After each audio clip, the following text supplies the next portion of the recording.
خلق الإنسان وعلمه البيان والصلاة والسلام على رسوله سيد الإنس والجان وعلى آله وأصحابه ذوي الخير والإحسان أما بعد فأعوذ بالله من الشيطان الرجيم بسم الله الرحمن الرحيم قد جاءكم من الله نور وكتاب مبين صدق الله مولانا العظيم وبلغنا رسوله النبي الأمين المتين المختار الكريم ونحن على ذلك لمن الشاهدين والشاكرين والحمد لله رب العالمين۔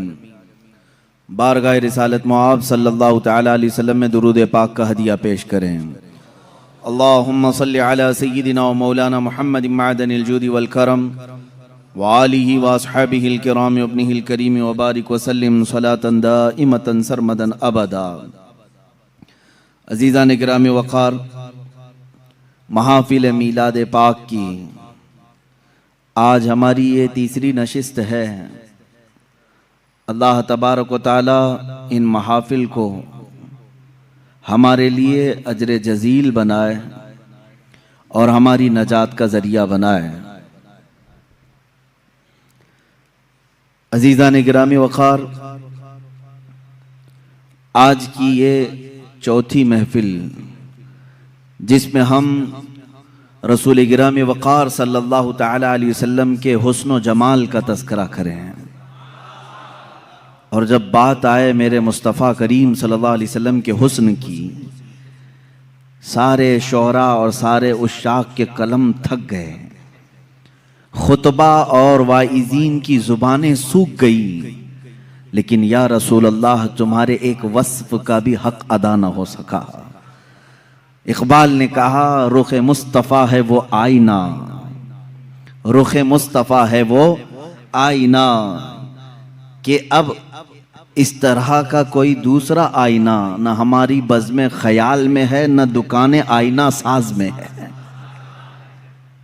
اب ایسا آئینہ نہ ہماری بزم خیال میں ہے اور نہ دکان آئینہ ساز میں، اللہ رب العزت کے کارخانے قدرت میں اس رسول کا مثل پیدا ہی نہیں ہوا۔ اور آخر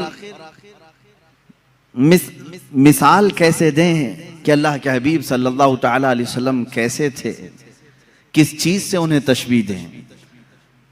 تشبیہ اس سے دی جاتی ہے جو برابر ہو۔ آپ فلاں کی طرح لگتے ہیں، آپ ان کی طرح لگتے ہیں، تھوڑی بہت شباہت ہو، مثل ہو، لیکن جب کائنات میں دوسرا ویسا حسین آیا ہی نہیں تو مثل کس کے کہیں ہیں؟ اور یہ ہم نہیں، اگر لوگ یہ سمجھیں کہ بریلوی نعت گو شعراء نے حضور پاک صلی اللہ تعالی علیہ وسلم کی شان میں ایسے قصیدے پڑھے ہیں تو آؤ میں تمہیں بارگاہ صحابہ میں لے چلوں۔ اللہ کے حبیب صلی اللہ تعالی علیہ وسلم کو ان سے زیادہ کس نے دیکھا؟ درباری رسالت میں ہمہ وقت حاضر رہنے والے صحابی رسول حسان بن ثابت رضی اللہ تعالیٰ عنہ کی زبان سے سنیں، فرماتے ہیں وَأَحْسَنُ مِنْكَ لَمْ تَرَ قَطُّ عَيْنِي وَأَجْمَلُ مِنْكَ لَمْ تَلِدِ النِّسَاءُ خُلِقْتَ مُبَرَّأً مِّن كُلِّ عَيْبٍ كَأَنَّكَ قَدْ خُلِقْتَ كَمَا تَشَاءُ۔ کیا کہا حسان بن ثابت نے؟ کہتے ہیں یا رسول اللہ آپ سے زیادہ حسین میری آنکھوں نے دیکھا ہی نہیں، آپ سے زیادہ حسین میری آنکھوں نے دیکھا ہی نہیں، اور آپ سے زیادہ خوبصورت کسی ماں نے جنا ہی نہیں۔ فرماتے ہیں آپ تو ہر عیب سے پاک پیدا کیے گئے یا رسول اللہ، اللہ نے آپ کو ویسے ہی بنایا جیسے کہ آپ کی مرضی و منشا رہی ہو۔ عزیزان گرامی، اگر حسان بن ثابت کی بات کریں، کوئی یہ کہے کہ انہوں نے کہاں دنیا دیکھی ہوگی، حضور کو صرف دیکھا اور تعریف کر لی، تو ہم سدرہ کے مکین کی بارگاہ میں چلتے ہیں۔ جبرائیل امین جن سے کوئی دنیا کا خطہ شاید رہ گیا ہو، ہر نبی پر انہوں نے وحی اتاری ہے اللہ کی طرف سے، اور ہر کائنات کے زمانے کو دیکھا۔ جبرائیل امین کی زبان کی ترجمانی کرتے ہوئے شاعر نے کہا بارگاہ مصطفیٰ صلی اللہ تعالی علیہ وسلم میں ایک دن وہ حاضر ہوئے اور کہنے لگے آفاق ہا گردیدہ ام بسیار خوباں دیدہ ام۔ کہتے ہیں میں نے کائنات کے بہت سارے مملکتوں کو چھان لیا ہے، بسیار خوباں دیدہ ام، بہت سے اچھے اچھوں کو دیکھا ہے، لیکن یا رسول اللہ تو چیزیں دیگری، اے اللہ کے رسول آپ ایک الگ ہی چیز ہو، آپ کے مثل نہ میں نے پہلوں میں دیکھا نہ کبھی اس زمانے میں دیکھا۔ یہ کون کہتا ہے؟ جبرائیل امین سدرہ کے مکین سید الملائکہ کہہ رہے ہیں۔ عزیزان گرامی وقار، مصطفیٰ کریم صلی اللہ تعالیٰ علیہ وسلم کے حسن اور آپ کے جمال کو ہر سنی مسلمان کو پڑھنا بھی چاہیے، سمجھنا بھی چاہیے۔ کیوں؟ اس لیے کہ محبوب کا حلیہ جب نگاہوں میں آتا ہے تو وہ ہمیشہ آنکھوں میں بس جاتا ہے، اور پھر اس حسین چہرے کو تصور میں لے آؤ تو دنیا کا حسن تمہیں دھوکہ بھی نہیں دے گا، دنیا کا جمال تمہیں پھر اپنی طرف فریفتہ نہیں کرے گا۔ جس کی نگاہوں میں جمال مصطفیٰ آئے، دنیا کا حسن اسے ورغلا نہیں سکتا۔ یہ تو ہماری کمزرفی ہے، یہ ہماری طرف سے کوتاہی و سستی ہے کہ ہم نے رخ مصطفیٰ کو پڑھا نہیں۔ صحابہ نے من عن تصویر مصطفیٰ کتابوں میں لکھ دیا ہے۔ یہ اور بات ہے کہ تصویر حضور اکرم صلی اللہ تعالیٰ علیہ وسلم کی نہیں بنائی گئی، لیکن خد و خال پورے صحابہ نے اس طرح سے لکھ دیے کہ آج بھی اگر تم تنہائی میں بیٹھ کر کے ان خد و خال کی تصوراتی زندگی میں جاؤ گے، میرا یقین ہے کہ تمہیں دیدار مصطفیٰ نصیب ہوگا۔ اللہ کے حبیب صلی اللہ تعالیٰ علیہ وسلم کی وہ تصویر تمہارے ذہن میں چھپ جائے گی۔ آج ہمارا عنوان سخن یہی ہے، بارگاہ مصطفیٰ صلی اللہ تعالیٰ علیہ وسلم کے حسن و جمال، آپ کے خد و خال، آپ کا قد و قامت، آپ کا حلیہ مبارکہ۔ اس لیے کہ ہر مسلمان کو یہ جاننا بھی ضروری ہے کہ میرے نبی دکھتے کیسے تھے، وہ چلتے کیسے تھے، حضور پاک بات کرتے تو کیسے بات کرتے تھے، بیٹھتے تو کیسے بیٹھتے۔ اس لیے کہ خالی صرف ہمیں کہانیاں اور گیت سنانے کے لیے نہیں، قرآن نے حکم دیا ہے کہ رسول کی زندگی میں تمہارے لیے نمونہ عمل ہے، ہمارے لیے تو وہ آئیڈیل ہیں، ہمارے لیے وہ آئیڈیل ہیں، تو ہمیں ان کی ہر چیز سیکھنا ضروری ہے۔ رسول کریم صلی اللہ تعالیٰ علیہ وسلم کو اللہ تعالیٰ نے دنیا میں دونوں عظیم نعمتوں سے نوازا، حسن سیرت بھی عطا کیا، حسن صورت بھی عطا کیا۔ سیرت میں آپ کا مثل کوئی نہیں جو کل آپ نے سماعت کیا، اور صورت میں بھی آپ کے مثل کوئی نہیں۔ اللہ کے حبیب صلی اللہ تعالیٰ علیہ وسلم کے مثل صورت کسی کی نہیں۔ صحابہ اکرام نے الگ الگ انداز میں حضور کی بارگاہ میں ترانے پیش کی ہیں، قصیدے اور تعریف بھی کی ہے۔ اللہ کے حبیب صلی اللہ تعالیٰ علیہ وسلم کیسے تھے، لیکن ایک بات یاد رکھیں، حضور اکرم صلی اللہ تعالیٰ علیہ وسلم کی جو خوبصورتی تھی وہ مثل آئینہ ہے۔ ایک بات سمجھ لیں کہ آئینے میں ہر آدمی اپنے ہی چہرے کو دیکھتا ہے، اور جس کا چہرہ بھدا ہو آئینے کا قصور نہیں ہے۔ ایک روایت سے میں اپنی اس گفتگو کو شروع کرتا ہوں۔ حضور پاک صلی اللہ تعالیٰ علیہ وسلم صحابہ کے ساتھ بیٹھے تھے، ابو جہل آیا اور کہا محمد تم سے زیادہ بدصورت میں نے کسی کو نہیں دیکھا، معاذ اللہ رب العالمین۔ حضور پاک صلی اللہ علیہ وسلم نے کہا صدقتا، تو سچ کہہ رہا ہے۔ چلا گیا۔ تھوڑی دیر کے بعد حضرت ابوبکر صدیق رضی اللہ تعالیٰ عنہ تشریف لائے، کہا یا رسول اللہ صلی اللہ علیہ وسلم آپ سے زیادہ حسین و جمیل میں نے کسی کو نہیں دیکھا۔ اللہ کے نبی صلی اللہ علیہ وسلم نے فرمایا صدقت یا ابوبکر، اے ابوبکر تو نے سچ کہا۔ صحابہ جو موجود تھے انہوں نے پوچھا ابو جہل سے بھی آپ نے کہا سچ کہا، صدیق اکبر سے بھی کہا تو سچ کہہ رہا ہے، دونوں سچے کیسے ہو سکتے ہیں؟ ایک نے آپ کی برائی کی، دوسرے نے آپ کی تعریف کی۔ اللہ کے حبیب صلی اللہ علیہ وسلم نے فرمایا اے میرے صحابہ، در حقیقت میرا رخ انور آئینے کی مثل ہے، جو مجھے دیکھتا ہے وہ اپنی سیرت کو دیکھتا ہے۔ ابو جہل نے اپنی قباحت کو دیکھا، اپنی برائی کی، صدیق نے اپنی خوشحالی کو دیکھا، اپنی خوبصورتی کو دیکھا اور میری تعریف کی۔ رخ مصطفیٰ ہے وہ آئینہ، حضور پاک صلی اللہ تعالیٰ علیہ وسلم کے جمال جہاں آرا، اس کو اگر میں تصور میں لاؤں تو آج بڑے ادب و احترام کے ساتھ میں آپ سے گزارش کروں گا کہ نوجوانوں دل سنبھال کر، ہوش و حواس کو سنبھال کر میرے مصطفیٰ صلی اللہ تعالیٰ علیہ وسلم کے قد و قامت، حلیہ اور حسن و جمال کو مکمل اپنے دل میں نقش کرنے کے عزم کے ساتھ بیٹھو، اس امید کے ساتھ بار الہا آج کی محفل ختم ہو میں تصور میں آنکھیں بند کروں اور تیرے حبیب کا مجھے دیدار ہو جائے. اور انشاءاللہ جس کی تڑپ جتنی ہوتی ہے اتنی ہی جلدی اسے زیارت بھی ہوتی ہے، کیونکہ میرے آقا صلی اللہ علیہ وسلم نے فرمایا ابغونی فی ضعفائکم، مجھے تم اپنے کمزور لوگوں میں، ٹوٹے ہوئے دلوں میں ڈھونڈا کرو، اس لیے کہ وہاں محمد صلی اللہ علیہ وسلم تشریف لاتے ہیں. عزیزان گرامی، میرے آقا صلی اللہ تعالی علیہ وسلم کی سیرت طیبہ کے باب میں آپ کا حلیہ مبارکہ بھی بیان کرنا آتا ہے. یہ اسی کی ایک شاخ ہے. حضور اکرم صلی اللہ تعالی علیہ وسلم جب جوان ہوئے اور آپ نے اعلان نبوت فرمایا تب تو آپ کی عمر مبارک 40 سال کی تھی، اور جب آپ نے ہجرت فرمائی جب 53 سال کی تھی عمر پاک آپ کی. اب 53 سال کی عمر میں صحابہ کرام نے جو حلیہ بیان کیا، پھر جوانی کا حال کیا رہا ہوگا. جو صحابہ سیرت کے ان گوشوں میں بیان کی ہیں کہ میرے آقا کا حلیہ ایسا تھا، وہ اتنا حسین ہے کہ جو 25 سال کی جوانی کا حسن رہا ہوگا وہ کس انداز کا رہا ہوگا. صحابہ میں حضرت سمرہ بن جندب رضی اللہ تعالیٰ عنہ، حضرت سمرہ بن جندب رضی اللہ تعالیٰ عنہ سے یہ روایت ہے، حضرت براء بن عازب رضی اللہ تعالیٰ عنہ سے روایت ہے. کچھ صحابہ اکرام ہیں جنہوں نے حضور صلی اللہ علیہ وسلم کے حسن و جمال کو روایتوں میں نقل کیا. فرماتے ہیں 14ویں کی رات تھی، چاند افق پر طلوع تھا بڑے آب و تاب کے ساتھ، اور اسی رات کو اللہ کے نبی صلی اللہ تعالی علیہ وسلم اپنے حجر انور سے باہر تشریف لائے. آپ کے جسم اقدس پر سرخ رنگ کا دھاری دار جبہ تھا، لال رنگ کا جس میں دھاریاں تھیں. اللہ کے نبی صلی اللہ تعالی علیہ وسلم وہ زیب تن کر کے باہر آئے. صحابہ میں سے کہتے ہیں ہم ایک بار چاند کو دیکھتے، پھر ایک بار رسول پاک کو دیکھتے، ایک بار چاند کو دیکھتے پھر حضور کو دیکھتے. اخیر میں ہمارے دل و دماغ نے کہا چاند تو پھیکا پڑ گیا میرے روح محمدی صلی اللہ علیہ وسلم پر. میرے آقا صلی اللہ تعالی علیہ وسلم کے جسم اقدس کے سامنے چاند پھیکا لگتا تھا، اور حضور کا حسن وہ بھی سرخ دھاری دار جبے کے اندر. وہ کہتے ہیں ایسا لگتا تھا کہ پورے گلشن میں ایک گلاب کھلا ہوا ہے.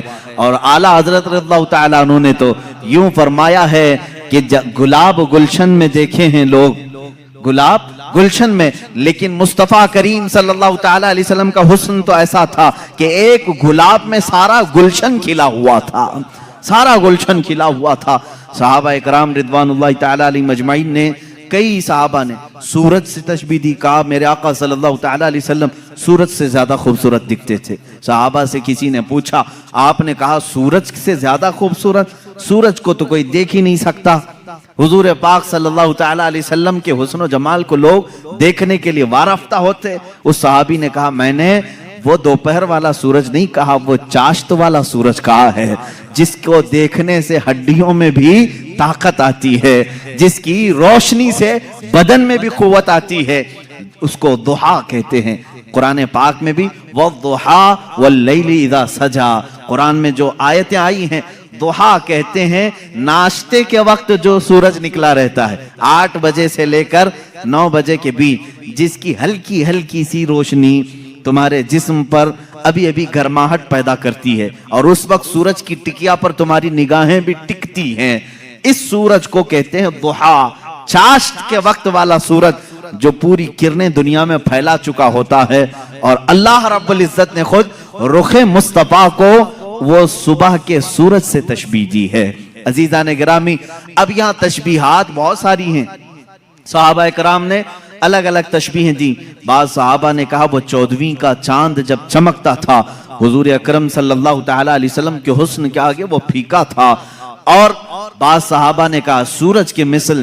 لیکن ایک شاعر نے کہا ہے چاند سے تشبیہ دینا یہ بھی کیا انصاف ہے، چاند سے تشبیہ دینا یہ بھی کیا انصاف ہے. چاند میں تو داغ ہے، حضرت کا چہرہ صاف ہے. یہ شاعر نے کہا چاند میں تو کبھی ہم 14ویں کو دیکھ کے چاند کو دیکھتے ہیں اس میں داغ نظر آتے ہیں. اور شاعر نے کہا چاند سے تشبیہ دینا یہ بھی کیا انصاف ہے، چاند میں تو داغ ہے، حضرت کا چہرہ صاف ہے. میرے آقا صلی اللہ تعالی علیہ وسلم کے رخ انور پر ایک دھبا بھی نہیں تھا. کبھی ایک کوئی اس طرح کی پھنسی نہیں آئی جس سے لوگ کباہت کر سکتے ہوں، کراہت کر سکتے ہوں۔ اب جسم اطہر کا جو حلیہ سیرت میں بیان کیا گیا ہے وہ توجہ سے سنیں۔ اللہ کے حبیب صلی اللہ تعالیٰ علیہ وسلم قد و قامت میں نہ بہت زیادہ لمبے تھے اور نہ پست قد تھے، درمیانی قد، لیکن وہ بھی اس کمال کا کہ اگر 1000 کے مجمع میں ہو تو سب سے بلند میرے آقا نظر آتے تھے۔ یہ قد و قامت، صحابہ نے فرمایا وہ بہت زیادہ لمبے نہیں تھے، بہت زیادہ پست قد بھی نہیں تھے، درمیانی قد، لیکن 1,00,000 صحابہ کے درمیان بھی ہوتے حضور کا چہرہ سب سے نمایاں نظر آتا اور سب سے بلند نظر آتا۔ یہ تو میرے آقا کا معجزہ بھی تھا۔ قد و قامت کے متعلق صحابہ نے یہ فرمایا، اور اس کے بعد صحابہ نے ام المومنین عائشہ صدیقہ رضی اللہ تعالیٰ، ام سلمہ رضی اللہ تعالیٰ، یہ وہ صحابہ اور صحابیات اور ازواج کی تذکرے میں کر رہا ہوں جنہوں نے میرے آقا صلی اللہ تعالیٰ علیہ وسلم کے ساتھ اپنی زندگی کے لمحات بتائے ہیں اور صحبت پائی ہے۔ انہوں نے تاریخ میں حضور کا حلیہ رقم کیا ہے۔ اللہ کے نبی صلی اللہ تعالیٰ علیہ وسلم کی پیشانی مبارکہ ابھری ہوئی تھی، چوڑی تھی، ایسی نہیں کہ بالکل چھوٹی ہو، کشادہ پیشانی تھی، اور حضور اکرم صلی اللہ تعالیٰ علیہ وسلم کی دونوں بھویں جو تھی، ان کو بھویں کہا جاتا ہے، ابرو کہتے ہیں یا بھویں کہتے ہیں، یہ دونوں نہایت گھنے تھے اور بیچ میں آ کر کے مل جاتے تھے، یعنی دونوں بھووں کے درمیان ملاوٹ تھی، اتنا کشادہ نہیں، کھلے ہوئے نہیں، دونوں ابرو مل جایا کرتے تھے۔ یہ خوبصورتی کی اعلیٰ قسم ہوا کرتی ہے، اور حضور پاک صلی اللہ تعالیٰ علیہ وسلم کی پلکیں نہایت گھنی اور لمبی تھی۔ حضور پاک صلی اللہ تعالیٰ علیہ وسلم آنکھ بند کرتے تو نظر آتا، آنکھ کھولتے تو نظر آتا، بلکہ بعض صحابہ کہتے ہیں ایسا لگتا دن ہو رہا ہے رات ہو رہی ہے، دن ہو رہا ہے رات ہو رہی ہے۔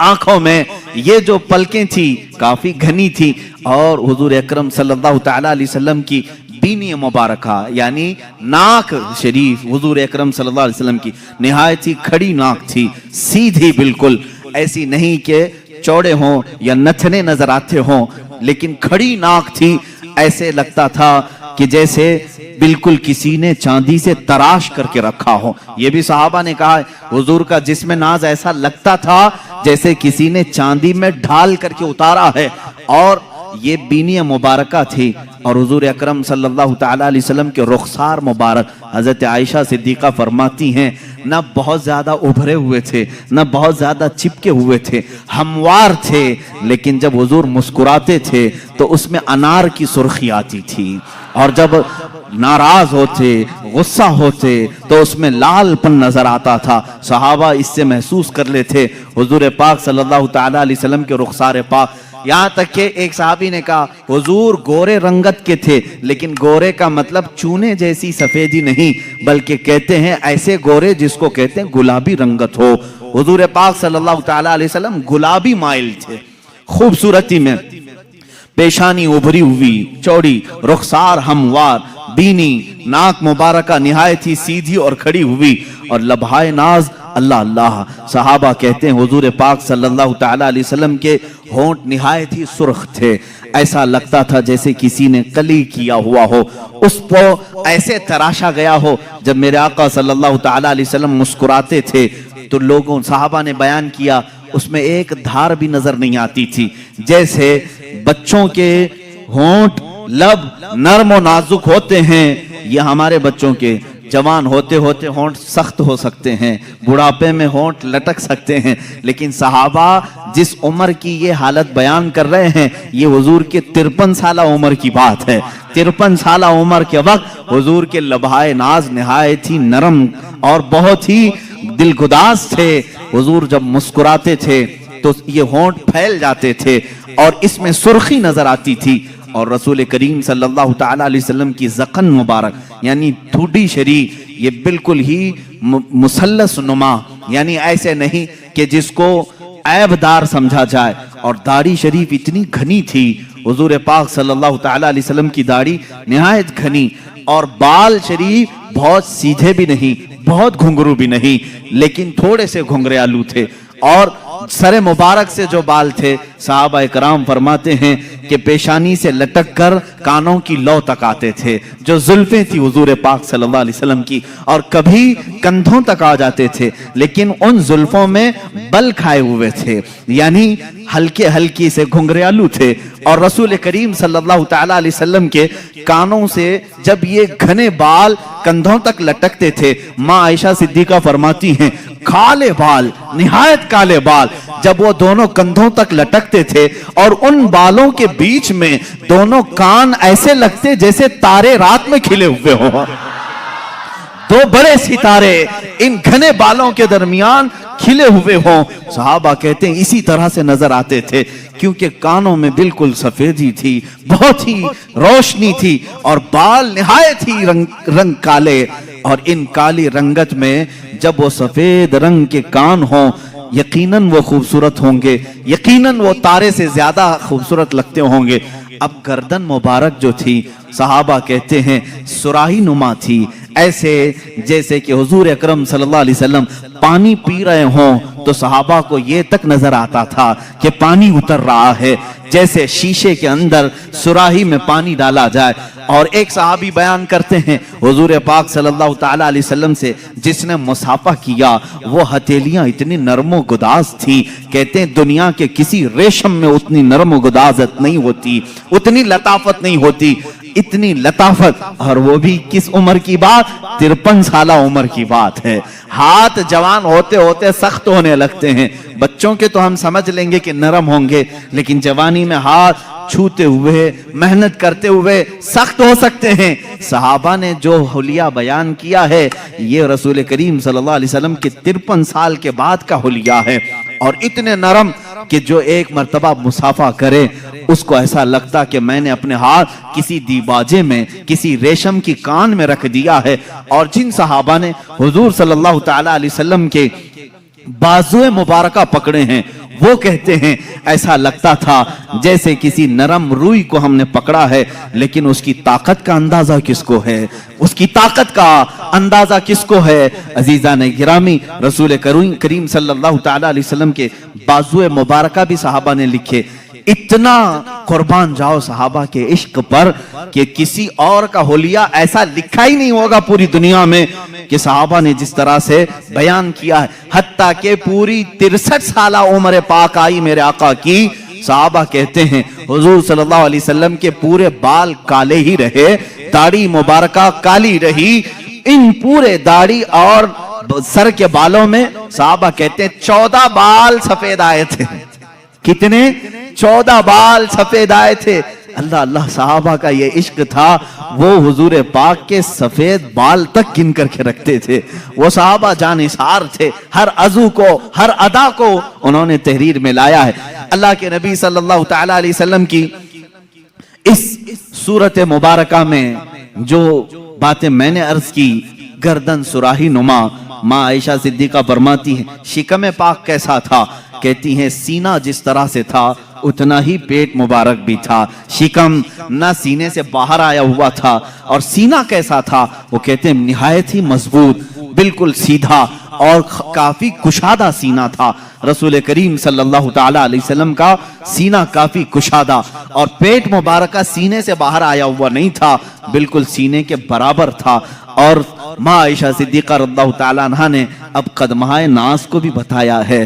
اللہ اللہ، رسول کریم صلی اللہ تعالیٰ علیہ وسلم کے پیر مبارک اس قدر حسین و جمیل تھے، کہتے ہیں کہ ان کے پیروں کے اندر ایک عجیب تاثیر یہ تھی کہ وہ پتھر پر رکھتے تھے تو نشان آ جاتا تھا، تھے اتنے نرم و نازک کہ اگر ہم ہاتھ میں لے لیں تو روئی کا سا احساس ہو، لیکن جب وہ سخت پتھر پر میرے آقا قدم رکھتے تو پتھر نرم ہوتا اور نقش رسول پاک، قدم رسول پاک کو اپنے سینے میں لے لیتا۔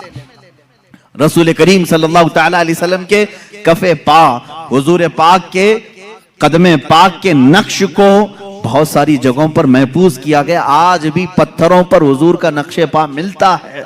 اللہ کے حبیب صلی اللہ تعالی علیہ وسلم کے قدمہ ناز ہیں۔ رسول کریم صلی اللہ تعالی علیہ وسلم کے دندان مبارک، دانت مبارک، حضرت عائشہ فرماتی ہے ہر دانت سے الگ نور نکلتا تھا، ہر دانت سے الگ نور نکلتا تھا۔ ایک مرتبہ عائشہ صدیقہ رضی اللہ تعالیٰ عنہ فرماتی ہیں میں گھر میں بیٹھی اپنے کپڑا سی رہی تھی اور اندھیرا تھا، میں اندھیرے میں ہی کپڑا سل رہی تھی، اسی اسنا میں رسول کریم صلی اللہ تعالیٰ علیہ وسلم میرے حجرے کے قریب آئے، میں نے کپڑا سمیٹنا چاہا، سوئی میرے ہاتھ سے گر گئی۔ حجرے میں سوئی کہاں نظر آئے؟ اندھیرے میں۔ اللہ کے حبیب صلی اللہ تعالیٰ علیہ وسلم حجرے میں داخل ہوئے اور پیار سے حضرت عائشہ کو حمیرہ کہا جاتا تھا، یا حمیرہ، اے حمیرہ کس چیز کی تلاش میں ہو؟ حضور پاک نے مسکرایا، جب مسکراتے تھے تو 4 دندان مبارکہ حضور کے نظر آتے تھے۔ حضرت عائشہ فرماتی ہیں ان دانتوں سے اتنی روشنی نکلی کہ میری گمشدہ سوئی مجھے مل گئی۔ 4 دندان مبارکہ کی روشنی سے حجرے میں اتنی روشنی آئی تھی کہ حضرت عائشہ فرماتی ہیں میری گمی ہوئی سوئی مجھے واپس مل گئی۔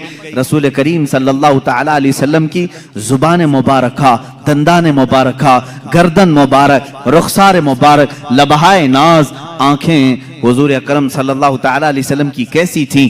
حضرت سمرہ بن جندب رضی اللہ تعالیٰ، برا بن عازب رضی اللہ تعالیٰ، خود ماں عائشہ صدیقہ رضی اللہ تعالیٰ عنہ فرماتی ہیں اللہ کے نبی صلی اللہ تعالیٰ علیہ وسلم کی آنکھیں کافی کشادہ، بڑی بڑی آنکھیں تھیں، اتنی بڑی بھی نہیں کہ دیکھنے والے کو عیب لگے، بہت چھوٹی بھی نہیں پتلی، لیکن اس کو بڑی آنکھیں کہا جاتا ہے۔ جس کی بڑی آنکھیں ہوتی ہیں وہ خوبصورتی کی ایک قسم ہوتی ہے، بڑی آنکھیں ہونا خوبصورتی کی ایک قسم ہے۔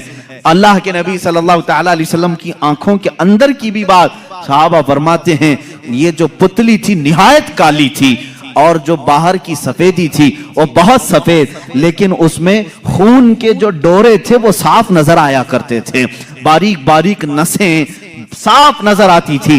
صحابہ نے کیا کیا دیکھا ہے اور کیا کیا نقش کر کے رکھا ہے، میرے عزیزو غالباً بعد میں آنے والے ہم غلاموں کے لیے ہی انہوں نے لکھا ہوگا، اسی لیے انہوں نے بتایا ہوگا اے نادان جب کبھی تیرا دل پریشان ہو جائے، گھبرا جائے، اس حلیے پاک کو ایک بار پڑھ لینا، پھر آنکھیں بند کر لینا، ساری تھکان دور ہو جائے گی، ساری تھکان دور ہو جائے۔ رسول کریم صلی اللہ تعالیٰ علیہ وسلم کا حلیہ پاک جیسے ہی تصور میں آ جائے گا ہر چیز تم دنیا کی بھول جاؤ گے۔ اب یہ رسول کریم صلی اللہ تعالیٰ علیہ وسلم کے قدمہائے ناز سے لے کر سر مبارک تک کی یہ صحابہ نے بیان کیا ہے۔ عزیزان گرامی، اب عشاقان مصطفیٰ کی بارگاہ میں آتے ہیں۔ ان تمام چیزوں کو بعض نے اپنے نثر میں لکھا ہے، بعض نے اپنے اشعار میں لکھا ہے۔ امام بوصیری رضی اللہ تعالیٰ عنہ قصیدہ بردہ شریف میں میرے آقا صلی اللہ تعالیٰ علیہ وسلم کے خد و خال کو پورے طور پر اپنے قصیدے میں لکھا ہے، فجوہر الحسنی غیر منقسمی، یہ ایسا جوہر ہے جس کو منقسم نہیں کیا جا سکتا۔ اور حضور اکرم صلی اللہ تعالیٰ علیہ وسلم کے تمام اعضاء مبارکہ کو اگر پڑھنا ہو امام عشق و محبت اعلیٰ حضرت فاضل بریلوی رضی اللہ تعالیٰ عنہ کے صلاۃ و سلام، مشہور زمانہ سلام، مصطفیٰ جان رحمت پہ لاکھوں سلام، شمع بزم ہدایت پہ لاکھوں سلام، اس میں جتنے اشعار آئے ہیں اس میں اعلیٰ حضرت نے حضور پاک صلی اللہ تعالیٰ علیہ وسلم کے حلیے پاک کا بھی پورا نقشہ سلام میں پیش کر دیا ہے۔ یہ سلام بارگاہ رسالت میں مقبول سلام ہے، مقبول سلام ہے، اس لیے کہ فاضل بریلوی رحمت اللہ تعالیٰ علیہ حضور پاک صلی اللہ تعالیٰ علیہ وسلم کے ایک ایک عضو کا تذکرہ کرتے ہیں اور اس پر سلام بھیجتے ہیں۔ حضور کی پوری ذات پر تو سلام ہے ہی ہے، لیکن حضور کے ہر عضو پر سلام ہے۔ کہتے ہیں جس کے آگے سروراں جھکیں اس جبین سعادت پہ لاکھوں سلام۔ اعلیٰ حضرت فرماتے ہیں جس کے ماتھے شفاعت کا صحرا رہا اس جبین سعادت پہ لاکھوں سلام۔ بھووں کی بات آتی ہے، امام اہل سنت کہتے ہیں جن کے آگے محراب کعبہ جھکی، جس کے سجدے کو محراب کعبہ جھکی، ان بھووں کی لطافت پہ لاکھوں سلام۔ حضور پاک کے لبہائے ناز کا تذکرہ آتا ہے، عشق و محبت کا امام کہتا ہے پتلی پتلی گلے قدس کی پتیاں، ان لبوں کی نزاکت پہ لاکھوں سلام۔ اور منہ مبارک کی بات آتی ہے، امام عشق و محبت پکارتے ہیں وہ دہن جس کی ہر بات وحی خدا، وہ دہن جس کی ہر بات وہی خدا اس کی قاہر ریاست پہ لاکھوں سلام. ارے زبان پاک کو بھی یہ امام ہمارا اس طرح سلام پیش کرتا ہے. کہتے ہیں وہ زبان جس کو سب کن کی کنجی کہیں اس کی نافذ حکومت پہ لاکھوں سلام. کان مبارک پر بھی سلام بھیجا, کہا دور و نزدیک کے سننے والے وہ کان لالے کرامت پہ لاکھوں سلام. ہاتھوں پر بھی سلام بھیجا, ہاتھ جس سمت اٹھا غنی کر دیا موج بحر سماحت پہ لاکھوں سلام. ارے شکم ناس پر بھی بریلی کے امام نے سلام بھیجا, کہا کل جہاں ملک اور جو کی روٹی غذا اس شکم کی قناعت پہ لاکھوں سلام. میرے آقا کے قدمہائے ناس پر بھی سلام بھیجا, کہا کھائی قرآن خاک گزر کی قسم, کھائی قرآن خاک گزر کی قسم اس کفے پاک کی حرمت پہ لاکھوں سلام. میرے اعلیٰ حضرت میرے آقا صلی اللہ تعالیٰ علیہ وسلم کے ہر عضو ناس پر سلام بھیجا ہے, اسی لیے یہ سلام مقبول بارگاہ انعام ہے. رسول کریم صلی اللہ تعالیٰ علیہ وسلم کے دربار میں یہ قبول کیا ہوا سلام ہے. عزیزان گرامی وقات, مصطفیٰ کریم صلی اللہ تعالیٰ علیہ وسلم کے حلیے ناز کی ظاہری صورت میں نے آپ کے سامنے بتائی. ان کی باطنی جو صورت ہے اللہ اس پر بڑی لمبی گفتگو ہوگی. میں نے تو صرف یہ بتایا کہ آنکھیں حضور پاک کی بڑی بڑی تھیں, اس میں کالی کالی پتلیاں اور نہایتی سفید قسم کی سفیدی. یہ تو ظاہری آنکھوں کی صورت ہم نے آپ کے سامنے رکھی. بھویں ایک دوسرے سے ملتی ہیں, یہ تو ہم نے ظاہری صورت آپ کے سامنے رکھی, لیکن اس کی جو باطنی معنوی حقیقی جو تاثیرات ہیں وہ اپنی جگہ پر ایک الگ مقام رکھتی ہیں. آنکھیں صرف وہ نہیں کہ بڑی ہو جائیں خوبصورت ہیں, بلکہ احادیث میں کہا ہے یہ آنکھیں خوبصورت تو تھی ہی لیکن دیکھتی کیا کیا تھی. کہتی ہیں احادیث کہتی ہیں, حضور نے فرمایا اے میرے صحابہ نماز پڑھ کر کے فارغ ہوئے, حضور فرماتے ہیں اے میرے صحابہ رکوع اور سجدے میں نہایت خشوع و خضوع میں رہو, دل کو جمائے رکھو. صحابہ گھبرا گئے, یہ جماعت سے نماز ہوئی ہے, امام سید الانبیاء, صحابہ مقتدی, نماز کے بعد صحابہ سے کہہ رہے ہیں رکوع سجدہ برابر کرنا. کیوں؟ صحابہ نے پوچھا یا رسول اللہ صلی اللہ تعالیٰ علیہ وسلم کیا بات ہے؟ اللہ کے نبی فرماتے ہیں اے میرے صحابہ جس طرح میں اپنے آگے دیکھتا ہوں ویسے میں اپنے پیچھے بھی دیکھتا ہوں. اور پھر فرمایا انی ارا ما لا ترون, میں وہ سب دیکھتا ہوں جو تم نہیں دیکھتے.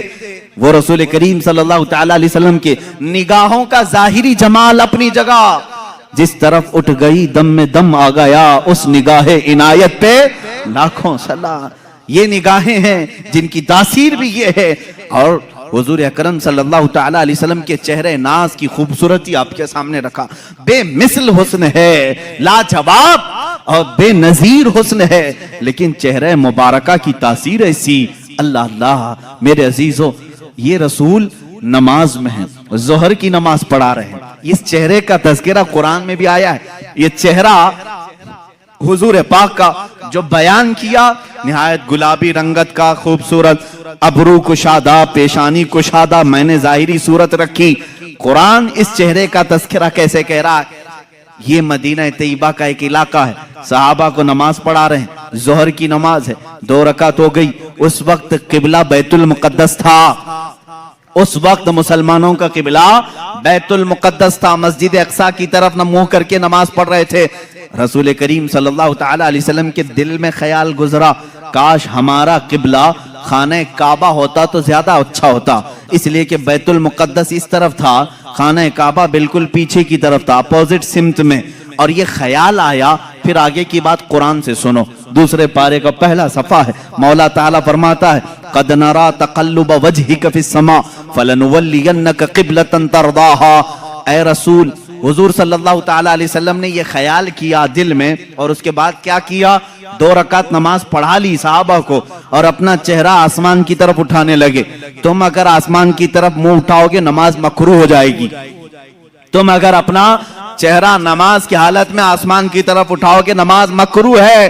رسول پاک صلی اللہ علیہ وسلم 2 رکعت کے بعد اپنا چہرہ پاک آسمان کی طرف اٹھانے لگے. ایک بار اٹھایا, 2 بار اٹھایا, 3 بار اٹھایا. آیت نازل ہو گئی, جبرائیل امین آ گئے یہ لے کر کے, قد نرا تقلب وجہک فی السماء, اے محبوب ہم نے آپ کا آسمان کی طرف چہرہ اٹھانا ہم دیکھ رہے ہیں. اے رسول ہم آپ کا چہرہ اٹھانا دیکھ رہے ہیں, اور ہم آپ کو اس قبلے کی طرف پھیر دیں گے جہاں آپ کی مرضی ہے.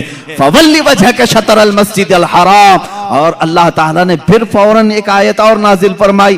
پہلے کیا کہا رب تعالیٰ نے, اے حبیب آپ کے دل میں جس قبلے کا خیال ہے, قبلتن ترضاہا, جس کی طرف آپ کی رضا ہے اسی قبلے کی طرف ہم آپ کو پھیریں گے. پھیریں گے کب پھیریں گے یہ ابھی نہیں آیا, فوراً آیت اتر گئی. ابھی تو یہ ظہر کی نماز میں تھے, جبرائیل امین نے آیت پیش کی, فولی وجہک شطر المسجد الحرام. اے رسول آپ کی خواہش ہوئی ہے, دیر کس بات کی, اسی حالت میں آپ پھر جائیں. آج سے قبلہ آپ کا خانہ کعبہ بنا دیا گیا ہے. یہ نہیں کہ یہ نماز ہو جائے ظہر کے بعد عصر سے جو ہے قبلہ ادھر ہوگا, مغرب سے ادھر ہوگا, نہیں. رسول نے خواہش ابھی کی ہے نماز میں, ابھی ہی قبلہ بدل دیا جائے. اسی لیے کہا گیا ہے یہ چہرہ ناز کی ظاہری صورت تو میں نے بتایا, باطنی اس کی تاثیر یہ ہے اگر آسمان کی طرف یہ چہرہ اٹھ جائے تو قیامت تک آنے والے مسلمانوں کا قبلہ بدل جائے. قبلہ بدل گیا, اب دوبارہ قبلہ کوئی بدل نہیں سکتا. کس نے بدلا؟ چہرہ مصطفیٰ نے قبلہ بدلا ہے. یہ چہرہ مصطفیٰ آسمان کی طرف اٹھا ہی تھا کہ خانہ کعبہ قبلہ بن گیا. حضور مڑ گئے اور قبلہ کعبہ ہو گیا. پھر یہ 2 رکعت کعبے کی طرف منہ کر کے پڑی گئی. عزیزان گرامی, اس چہرہ ناز کی یہ حقیقی جو تاثیر ہے وہ میں عرض کر رہا ہوں. ایک ظاہری حسن و جمال ہے, ایک باطنی حسن و جمال ہے. دونوں جمال کے ساتھ میرے آقا صلی اللہ تعالیٰ علیہ وسلم اس دنیا میں. اب یہاں میں اگر بتا دوں, ایک صحابی کہتے ہیں حضور صلی اللہ تعالیٰ علیہ وسلم کا جو حقیقی حسن و جمال تھا وہ تو کسی نے دیکھا ہی نہیں, کسی نے دیکھا نہیں. کیونکہ خود میرے آقا صلی اللہ تعالیٰ علیہ وسلم فرماتے ہیں میری حقیقت کو میرے رب کے سوا کوئی نہیں جانتا, کوئی نہیں جانتا. حقیقت محمدیہ کیا ہے یہ کوئی نہیں جانتا. میں مصر میں تھا اور وہاں پر ایک شیخ تھے, نابینا تھے, بڑے پائے کے بزرگ ہیں. 14 سال سے وہ صرف حقیقت محمدیہ پر جمعہ پڑھا رہے ہیں, خطبہ دے رہے ہیں. 14 سال ہو گئے اور اسی پر گفتگو ہے. آج تک ان کی مکمل نہیں ہوئی. ابھی بھی خبر یہ ملی تھی, اب تک وہ گفتگو کر رہے ہیں ہر جمعہ حقیقت محمدیہ. میرے عزیزو, اسی لیے کہا گیا ہے کہ سارے قلم ٹوٹ گئے, زبانیں خشک ہو گئیں, لیکن رسول اللہ صلی اللہ تعالیٰ علیہ وسلم کے اوصاف کا حق کسی نے ادا نہیں کیا. لا یمکن الثناء کما کان حقہ, جیسا ان کا حق ہے ویسی ثنا ہو ہی نہیں سکے گی. میں اب یہاں اس صحابی رسول کی بات عرض کرتا ہوں جنہوں نے یہ فرمایا رسول پاک کا حقیقی حسن و جمال کسی نے دیکھا ہی نہیں. اس لیے کہ اس صحابی نے فرمایا میں نے رسول کریم صلی اللہ تعالیٰ علیہ وسلم سے سنا ہے اگر میرے حسن و جمال کو آشکار کر دیا جائے تو کسی کی آنکھیں دیکھنے کی تاب بھی نہیں لا سکیں گی, دیکھنے کی تاب بھی نہیں لا سکیں گی.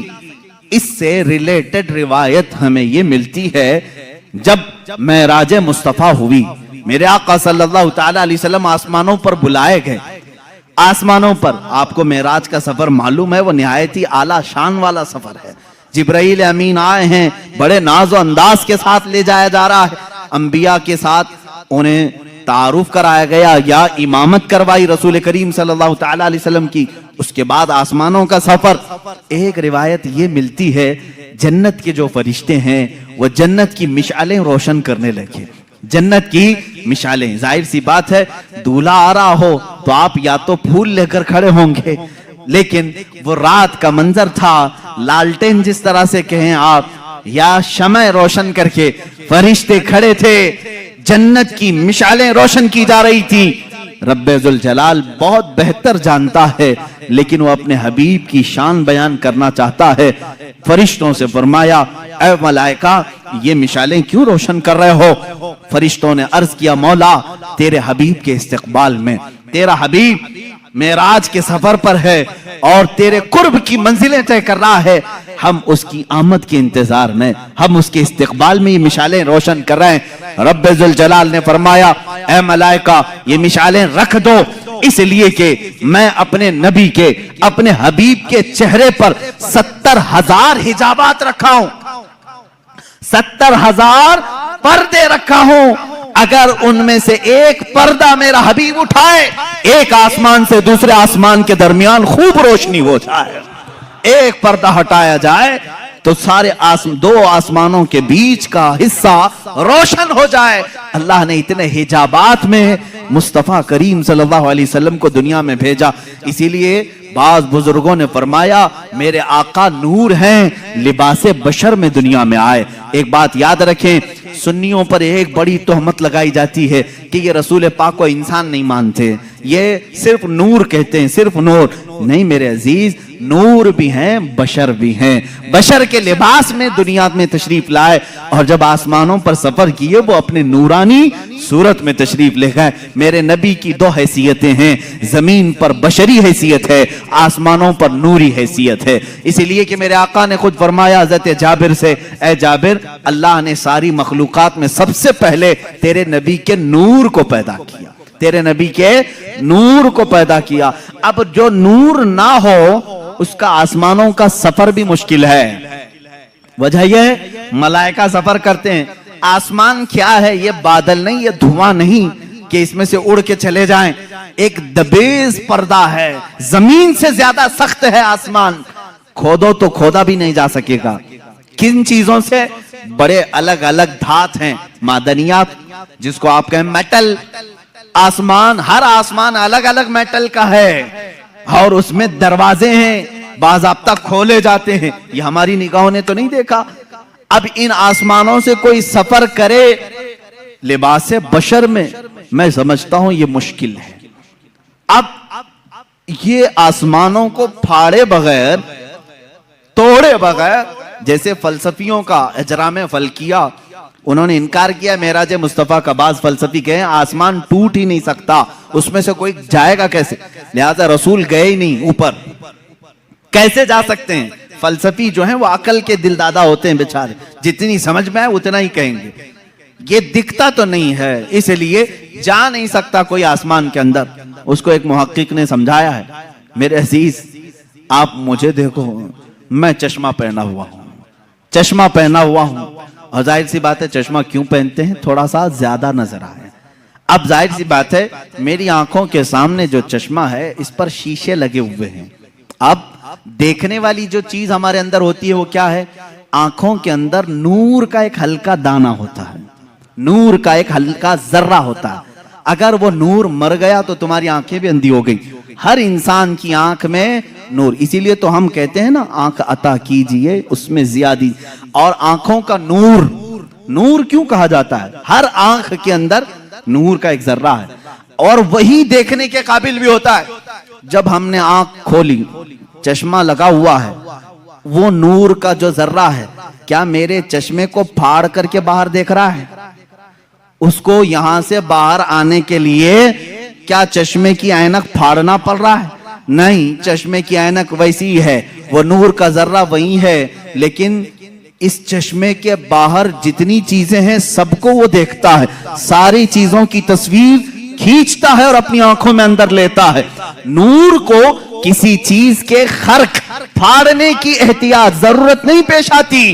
اسی لیے تو تمہیں کہنا ہوگا کہ مصطفیٰ کریم صلی اللہ تعالیٰ علیہ وسلم کو جب آسمان علا پر ملائکہ کے سفر جبرائیل امین کے ساتھ لے جایا جا رہا تھا تب آپ کی حیثیت نوری تھی، اور نور جب جاتا ہے تو کسی بھی چیز کو پھاڑنے کی ضرورت نہیں پیش آتی، وہ گزر جاتا ہے۔ عزیزان گرامی وقار، اسی لیے کہا اللہ رب العزت نے معراج کی رات میں اپنے نبی کے حسن پر 70,000 حجابات رکھا ہوں، اگر ایک حجاب ہٹا دیا جائے تو اس کے نور سے دو آسمانوں کے بیچ روشنی ہو جائے۔ یہ رسول کریم صلی اللہ تعالی علیہ وسلم کے چہرے جمال جہاں آرا کی جو باطنی صورت ہے، میں نے ظاہری صورت بتائی، باطنی اور معنوی حقیقی جو صورت ہے وہ تو ہم میں سے کون سمجھ سکے گا۔ اسی لیے سیدنا رسول کریم صلی اللہ تعالی علیہ وسلم نے فرمایا میری حقیقت کو میرے رب کے سوا کوئی نہیں جانتا۔ اب جو گوشت مبارک ہیں یعنی کان مبارک ہیں ان کو تو میں نے بتایا۔ ماں عائشہ صدیقہ فرماتی ہیں زلفہائے ناز میں ایسے لگتے تھے جیسے کھلے ہوئے رات میں تارے ہوں۔ یہ ظاہری خوبصورتی ہے، لیکن اس کی باطنی جمال، اس کا باطنی حسن، وہ کہاں تک سنتے تھے، کیا کیا سنتے تھے، یہ تو تم اندازہ بھی نہیں کر سکتے۔ ایک بار رسول کریم صلی اللہ تعالی علیہ وسلم تشریف فرما ہے، اچانک آپ مسکرانے لگے، صحابہ کی مجمع میں مسکرانے لگے۔ کہا یا رسول اللہ صلی اللہ تعالی علیہ وسلم آج کس بات پر مسکراہٹ ہے؟ کہا میں فرشتوں کی گفتگو سن رہا تھا، اس پر مجھے ہنسی آ گئی۔ کہاں ملائکہ کی گفتگو ہو رہی ہے جنت کے آگے، اور ان کی گفتگو پر مجھے ہنسی آ گئی۔ کیا گفتگو کر رہے تھے وہ ایک الگ لمبی حدیث ہے۔ صحابہ کرام رسول کریم صلی اللہ تعالی علیہ وسلم سے پوچھتے ہیں کہ یہ کیا گفتگو چل رہی تھی ملائکہ میں؟ اللہ کے نبی صلی اللہ تعالی علیہ وسلم نے ان کی وہ پوری گفتگو بھی بیان کی۔ ایک مجلس میں اچانک ہلکی سی آواز آئی، صحابہ نے پوچھا یا رسول اللہ صلی اللہ تعالی علیہ وسلم کوئی آواز ہے؟ حضور نے فرمایا ہاں، جو آواز تم نے سنی وہ میری بدولت سنا ہے، باقی کسی کے کان یہ سن نہیں سکتے، تم میری مجلس میں بیٹھے ہو اس برکت سے سنے ہو۔ وہ کیا آواز تھی؟ کون سی آواز تھی؟ ایک دھماکے کی آواز۔ حضور فرماتے ہیں آج سے 70,000 سال پہلے جہنم کے منہ پر ایک پتھر گرایا گیا تھا، وہ آج جا کر کے اس کی تہ میں لگا ہے، اس کی تہ میں اب جا کر پہنچا ہے۔ یہ اسی کی دھماکے کی آواز تھی۔ یہ اللہ کے نبی صلی اللہ تعالی علیہ وسلم کے کان مبارک ہے، دور و نزدیک کے سننے والے وہ کان، کان لالے کرامت پہ لاکھوں سلام۔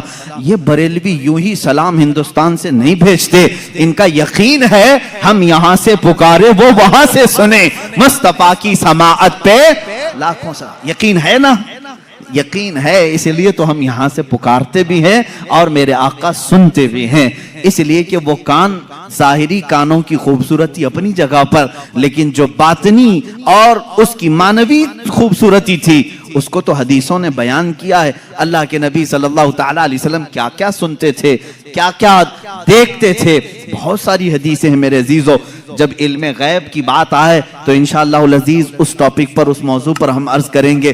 اب اللہ کے حبیب صلی اللہ تعالی علیہ وسلم کے دست مبارکہ کی بات ہے، ہاتھ مبارک حضور اکرم صلی اللہ تعالی علیہ وسلم۔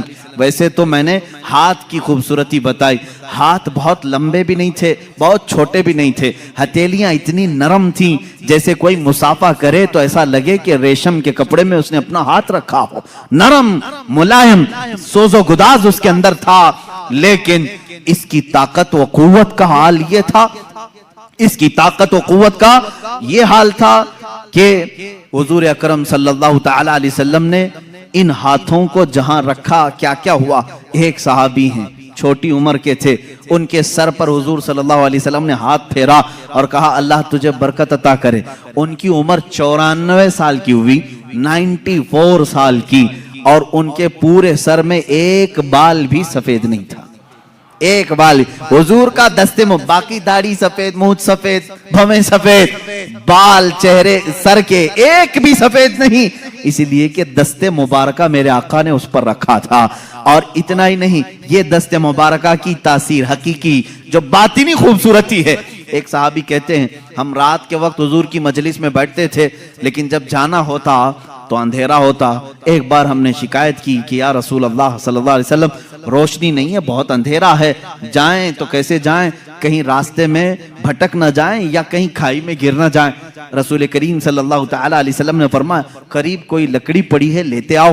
قریب ایک لکڑی پڑی ہوئی تھی، صحابہ نے پیش کر دیا۔ اللہ کے نبی صلی اللہ علیہ وسلم نے اس لکڑی پر مسح کیا، اپنے ہاتھ سے مسح کیا اور کہا اس لکڑی کو لے جاؤ، یہ اجالا دے گی۔ وہ صحابہ کہتے ہیں ہم باہر آئے تو اس کی ہر شاخ سے نور کی شعاعیں پھوٹ رہی تھی، اتنی روشنی کہ پوری گلی روشن ہوئی۔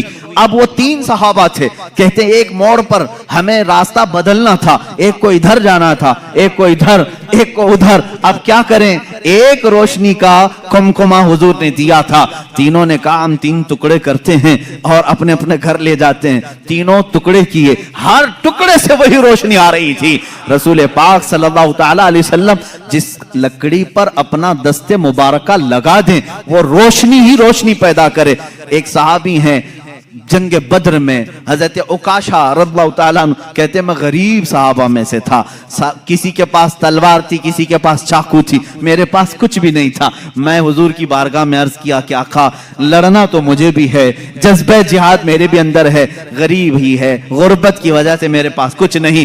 حضور نے ایک لکڑی اٹھائی اور کہا جاؤ اس سے جنگ کرو. وہ ایک پرانی لکڑی تھی. وہ صحابی کہتے ہیں میرے آقا نے اپنا دست مبارک اس لکڑی پر رکھا تھا, وہ ایسی غضب کی تلوار بنی کہ اسی سے میں نے کئی لوگوں کو گھاؤ دیے, زخم دیے, اور وہ لکڑی کسی کافر کے گردن کے قریب جاتی, گردن اڑ کر چلی جاتی تھی. وہ دست مبارکہ کی تاثیرات, یہ الگ عنوان ہے میرے عزیزو, وہ چھو لیں تو اس میں برکت ہو. اب آؤ حضرت جابر رضی اللہ تعالیٰ عنہ کے گھر کی دعوت, جو آپ نے سنا بھی تھا معجزات میں. حضور پاک صلی اللہ تعالیٰ علیہ وسلم کھانا تناول فرما لیے, کھانے کے بعد دسترخوان سے اپنا ہاتھ پوچھ لیا. حضرت جابر کہتے ہیں میں نے وہ دسترخوان اٹھا لیا اور برکت کے لیے رکھ لیا. اللہ اللہ, اسی صحابی کا عقیدہ بریلی کے امام نے ہمیں دیا ہے. رسول اللہ سے جو بھی چیز متعلق ہو جائے وہ ہمارے لیے برکت کا ذریعہ ہے. ہم ان کو مٹانے کی بات نہیں کرتے, بلکہ ان تبرکات پہ خود کو مٹانے کی بات کرتے ہیں. ہم اپنی جان مٹائیں گے ان تبرکات پر جو رسول کریم صلی اللہ تعالیٰ علیہ وسلم سے ریلیٹڈ ہیں. عزیزان گرامی, سال بھر یہ سنی انتظار کرتے ہیں میلاد کب آئے اور منہ مبارک کب دیکھیں. ہم تو حضور پاک صلی اللہ تعالیٰ علیہ وسلم کے جسم ناز کے ہر عضو سے محبت کرتے ہیں. خیر, حضرت جابر فرماتے ہیں میں نے وہ دسترخوان اٹھا لیا, اونچے طاق پر رکھا. کبھی ایسا ہوتا کہ وہ میلا ہو جاتا یا دھول لگ جاتی تو ہم اس کو دھوتے نہیں, بھڑکتے ہوئے آگ کے تندور میں ڈال دیتے تھے. آگ کے تندور میں دسترخوان کو ڈال دیتے, تھوڑی دیر کے بعد اس کو نکالتے, کپڑے کا ایک رواں بھی نہیں جلتا, میل تو چلا جاتا تھا, میل نکل جاتا, کپڑے کا ایک رواں بھی نہیں جلتا. یہ دست مصطفیٰ کی کرامت ہے, یہ رسول کریم صلی اللہ تعالی علیہ وسلم کے دست مبارکہ کا معجزہ اور اس کی حقیقی باطنی خوبصورتی ہے. اب یہاں پر میں سنیوں سے یہ کہوں گا, اے میرے عزیزو, اللہ کے نبی صلی اللہ تعالی علیہ وسلم سے قریب ہونا چاہتے ہو کہ نہیں ہونا؟ میرے آقا نے فرمایا جو مجھ پر دنیا میں کثرت سے درود پڑھے, بعض روایات میں ہیں 100 مرتبہ درود پڑھنے کی عادت ڈال لے. اللہ کے نبی فرماتے ہیں کل قیامت کے دن میں اس کو اپنے ہاتھوں سے مصافحہ کروں گا. ہائے, اگر وہ نرم و نازک ہاتھ, وہ سوز و گداز و ملائم ریشمی ہاتھ قیامت کے دن اگر ہمارے ہاتھوں میں آ جائے, میرا وجدان یہ کہتا ہے رسول پاک اگر دسترخوان کو ہاتھ لگا دیں اسے آگ نہیں جلاتی, جس امتی سے مصافحہ کر لے اس پر بھی جہنم کی آگ نہیں جلائے گی. انشاءاللہ العزیز جہنم کی آگ سے وہ بندہ بچے گا جس کو رسول پاک نے مصافحہ کیا ہو. اس لیے آج سے عادت ڈالیں گے, روزانہ میرے آقا کی بارگاہ میں درود پاک بھیجیں گے. اس وقت تک ہم نہیں سوئیں گے جب تک حضور پاک کی بارگاہ میں ہدیے درود نہیں بھیج لیتے. پڑھیں درود مبارکہ. اللہم صلی علی سیدنا و مولانا محمد معدن الجود والکرم وآلہ واصحابہ الکرام وابنہ الکریم وبارک وسلم صلاۃ دائمۃ سرمدا ابدا. میرے عزیزو, اب ایک ایک عضو پر میں تفصیلی گفتگو کرتے چلا جاؤں, وقت نکل جائے گا. اب آئیں حضور پاک صلی اللہ تعالی علیہ وسلم کے قدم ناز کے متعلق بھی آپ نے سنا کہ آپ پتھر پر بھی رکھتے تو پتھر نرم ہوتا اور اس میں نقش پیدا ہو جاتا, نقش پیدا ہوتا. اور ان قدموں کی بات تو یہ ہے کہ جس زمین پر میرے آقا نے قدم رکھے ہیں وہ کون سی زمین؟ مکہ. اللہ نے قرآن پاک میں اس زمین کی قسم یاد فرمائی, لا اقسم بهذا البلد وانت حل بهذا البلد. مولا فرماتا ہے قسم ہے اس شہر مبارک کی. کون سے؟ مکہ کی قسم. قرآن میں ہے, سورہ بلد آپ پڑھیں 30ویں پارے میں, اللہ فرماتا ہے اس شہر کی قسم. کیوں قسم؟ قسم مقدس چیز کی اٹھائی جاتی ہے. اللہ فرماتا ہے وَأَنْتَ حِلٌّ بِهَذَا الْبَلَدِ، اس لیے قسم کہ میرا حبیب اس شہر میں جلوہ گر ہے. قدم مبارک کھائی قرآن خاکے گزر کی قسم، اس کفے پاک کی حرمت پہ لاکھوں سلام. رسول کریم صلی اللہ تعالی علیہ وسلم کے قدمہائے ناز جہاں پڑے ہیں وہ گل و گلزار بنا ہے. اس لیے کہ حدیث میں ہے مدینے کا پہلا نام کیا تھا؟ یثرب تھا. اب ہم یثرب نہیں کہتے، لیکن تاریخ بتانے کے لیے صرف کہنے کی اجازت ہے. کسی نے اگر یثرب کہہ دیا تو اس نے حرام کیا، اس نے گناہ کیا. المدینۃ المنورہ، نہایت ہی روشن شہر یہ مدینہ ہے. مدینے کا دوسرا نام طیبہ ہے، طابہ ہے، طوبہ ہے. حضور اکرم صلی اللہ تعالی علیہ وسلم کی آمد سے پہلے اس کے حالات بتا دوں. یثرب کہتے ہیں بیماریوں کے مرکز کو، جہاں ہر طرح کی بیماریاں، طرح طرح کی بیماریاں رہتی ہوں، وہ یثرب تھا. یہ شہر یہاں جو جاتا وہ بیمار ہو کے آ جاتا. اور اس شہر میں بلائیں عام تھی، وبائیں عام تھی، لوگ بیمار ہوتے مرتے، طرح طرح کے قسم قسم کے بخار آتے تھے. لیکن میرے آقا صلی اللہ تعالی علیہ وسلم نے اپنا قدم ناز وہاں رکھا تو یثرب ختم ہو گیا اور پھر وہ ہمیشہ کے لیے مدینہ ہو گیا. اتنا ہی نہیں، مدینے میں میرے آقا نے قدم رکھا، وہ بیماریاں تو چلی گئیں، وہ وبائیں تو چلی گئیں، بلائیں تو چلی گئیں، لیکن ساتھ میں میرے آقا نے اب یہ فرمایا اب یہ یثرب نہیں، اب مدینہ ہے. اس کی عزت یہ ہے غبار المدینہ فیہ شفاء. میرے آقا فرماتے ہیں اس کی دھول میں بھی اللہ نے شفا رکھی ہے. اڑتی ہوئی دھول مدینے کی اللہ فرماتا، رسول پاک فرماتے ہیں اس میں شفا ہے. خاکے شفا کہاں سے لاتے ہو؟ خاکے شفا کہاں سے لاتے ہو؟ مدینے کی ہی مٹی ہے. اس مدینے کی مٹی میں شفا آئی کہاں سے؟ مٹی تو زمین کی ہے، وہ قدم ناز کی برکت ہے. میرے آقا صلی اللہ تعالی علیہ وسلم کے قدمہائے ناز جہاں رکھے جائیں. اب بریلی کے امام اعلی حضرت فاضل بریلوی رضی اللہ تعالیٰ عنہ نے اپنے اشعار میں جو تمنائیں کی ہیں وہ ہلکی پھلکی نہیں ہیں، ہلکی پھلکی نہیں ہے. مدینے میں قدم رکھا رسول پاک نے، ساری بلائیں ختم، وبائیں ختم، بیماریاں ختم. لیکن وہ زمین اب شفا کا مرکز بن گئی. جو وہاں جائے مٹی اٹھائے اپنی جلد پر لگائے صحت یاب ہو جائے. اب یہ حدیث پاک میں موجود ہے. اعلیٰ حضرت فرماتے ہیں یا رسول اللہ صلی اللہ تعالی علیہ وسلم، آپ کے یہ جو کفے پا کہتے ہیں تلووں کے نیچے والا حصہ، کف کہتے ہیں ہتھیلی کو، پا کہتے ہیں پیر کو. کفے پا پیروں کا جو تلوہ ہے اتنا مقدس ہے کہ رکھ دیں تو بیماریاں ختم، بلائیں ختم، وبائیں چلی جائیں اور پھر وہ مرکز شفا بن جائے. تو کیوں نہ میں تمنا کروں. بریلی کے امام نے یوں کہا دل کرو ٹھنڈا میرا وہ کفے پا چاند سا. چاند جیسا جو کفے پا ہے آپ کا یا رسول اللہ، دل کرو ٹھنڈا میرا وہ کفے پا چاند سا. سینے پہ رکھ دو ذرا تم پہ کروڑوں درود. تمنائیں کیسی ہیں. بریلی کے امام نے تمنا کیا کیا؟ یا رسول اللہ وہ کفے پا ذرا میرے سینے پر بھی رکھ دو تاکہ سینے کے اندر موجود ساری وبائیں ختم ہو جائیں. اور بلکہ حضور اگر کسی کے سینے پر کفے پا رکھ دیں اس کا سینہ بھی مرکز شفا بن جائے، وہ جس سے ملاقات کرے. اسی لیے یقیناً اعلیٰ حضرت کی دعا قبول ہوئی ہوگی. خواب میں کبھی نہ میرے آقا نے اپنا قدم پاک یا کفے پا سینے پر دیا ہوگا، اس لیے کہ نہ کہنا میرے رسول کی عادت ہی نہیں. اعلیٰ حضرت نے اگر دعا کیا ہے سینہ مبارکہ پر قدم ناز رکھا ہوگا تو اب جیسے مدینے سے بلائیں ختم ہوئی، وبائیں ختم ہوئی، مدینہ مرکز شفا ہو گیا. یہاں بریلی کے امام کا سینہ عشق و محبت کا امام بن گیا. جو سینے سے لگا اس کے اندر بھی عشق آ گیا، جو ان کی باتیں کیا اس کے اندر بھی محبت و عشق بھر گئی. یہ ہے قدم ناز کی برکت. اسی لیے بزرگوں نے کہا اعلیٰ حضرت جو ہے معجزۃ من معجزات رسول اللہ ہے. رسول اللہ کے معجزات میں سے ایک معجزے کا نام ہے.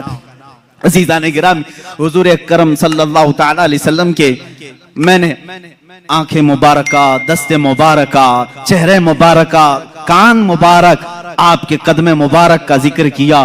ایک عظیم چیز ہے جس کے صحابہ بھی مشتاق تھے، ایک عظیم چیز ہے، وہ ہے میرے آقا صلی اللہ علیہ وسلم کا پسینہ مبارک کا.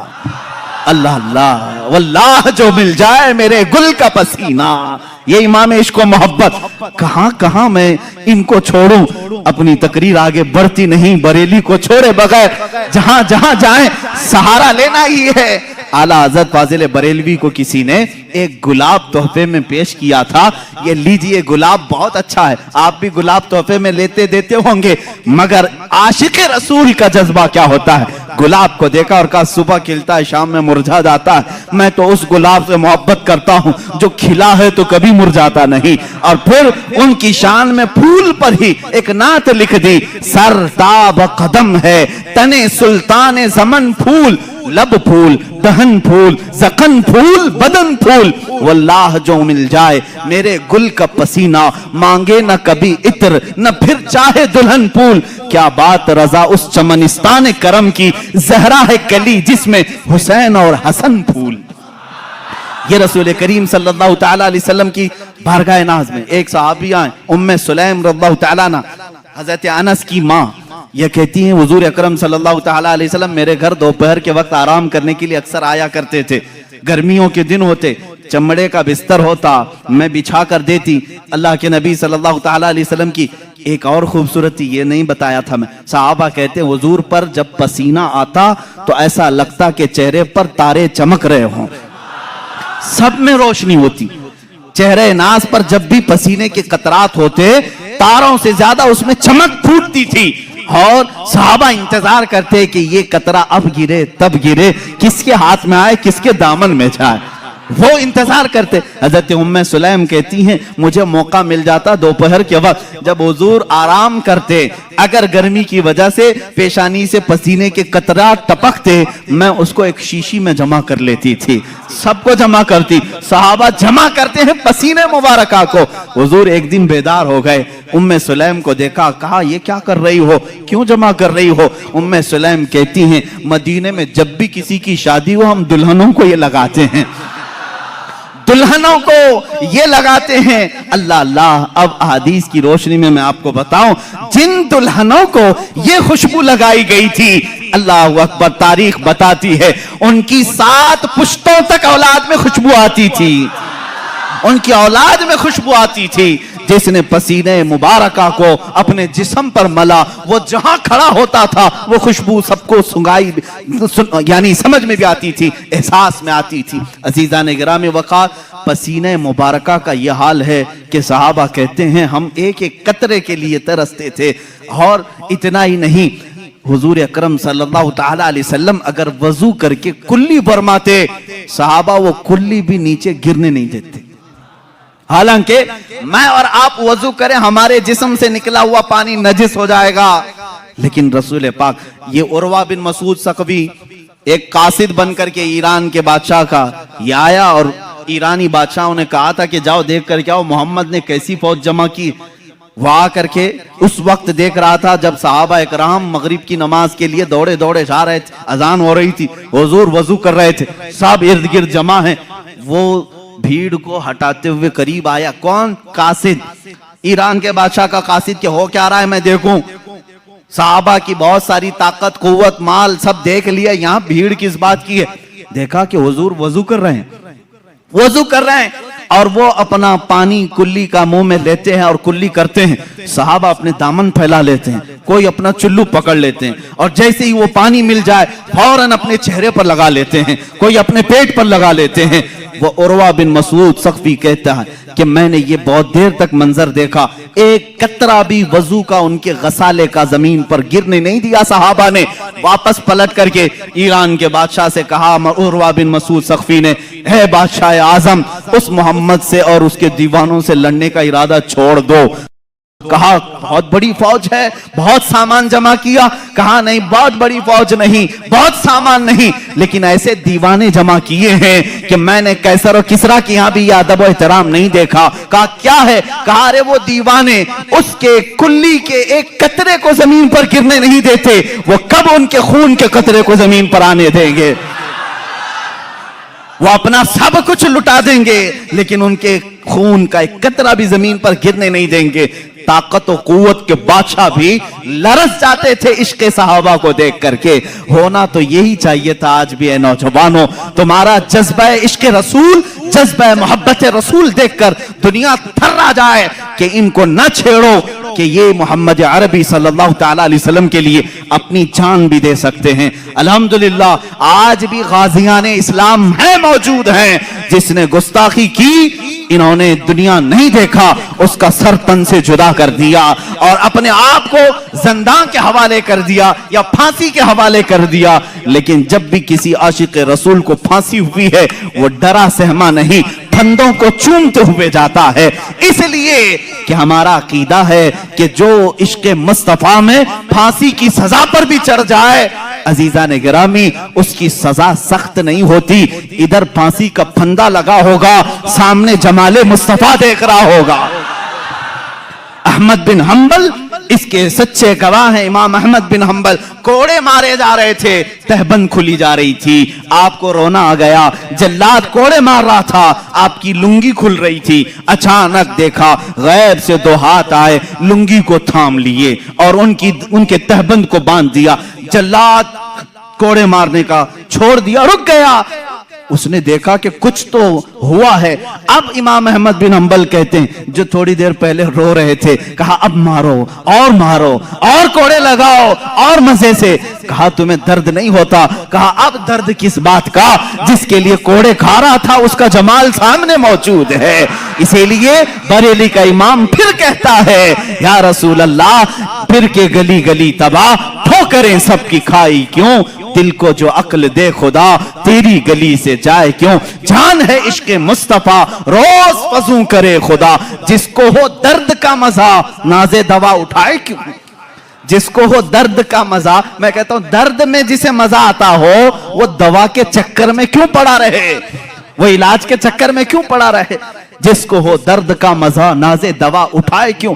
رسول کریم صلی اللہ تعالی علیہ وسلم کے جمال جہاں آرا کو صحابہ اس طرح سے کلی کا ایک قطرہ بھی زمین پر آنے نہیں دیتے. پسینے مبارکہ کے قطرے اپنے جسم پر مل لیتے, خوشبو کے طور پر لگا لیتے, اپنی اولاد کو, اپنی دلہنوں کو لگاتے. آپ کے رسول کریم صلی اللہ تعالی علیہ وسلم کے جسم ناز کی ایک خصوصیت یہ بھی تھی. صحابہ فرماتے ہیں رات میں چاہے چاند طلوع ہو, چاند کی روشنی ہو, دن میں چاہے سورج کی روشنی ہو, لیکن پوری زندگی پاک میں کبھی کسی نے حضور پاک کا سایہ زمین پر پڑتے ہوئے نہیں دیکھا. سایہ ہو بھی تو کیسے, نور کا کوئی سایہ نہیں ہوتا, نور کا سایہ نہ ہو. یہ اور بات ہے کہ ہم تعویل کریں, لیکن حقیقت بات یہ بھی ہے. ایک عاشق رسول نے یہ کہا حضور کا سایہ کیوں نہیں, وہ بھی تو انسان تھے, سارے انسانوں کے سائے تھے.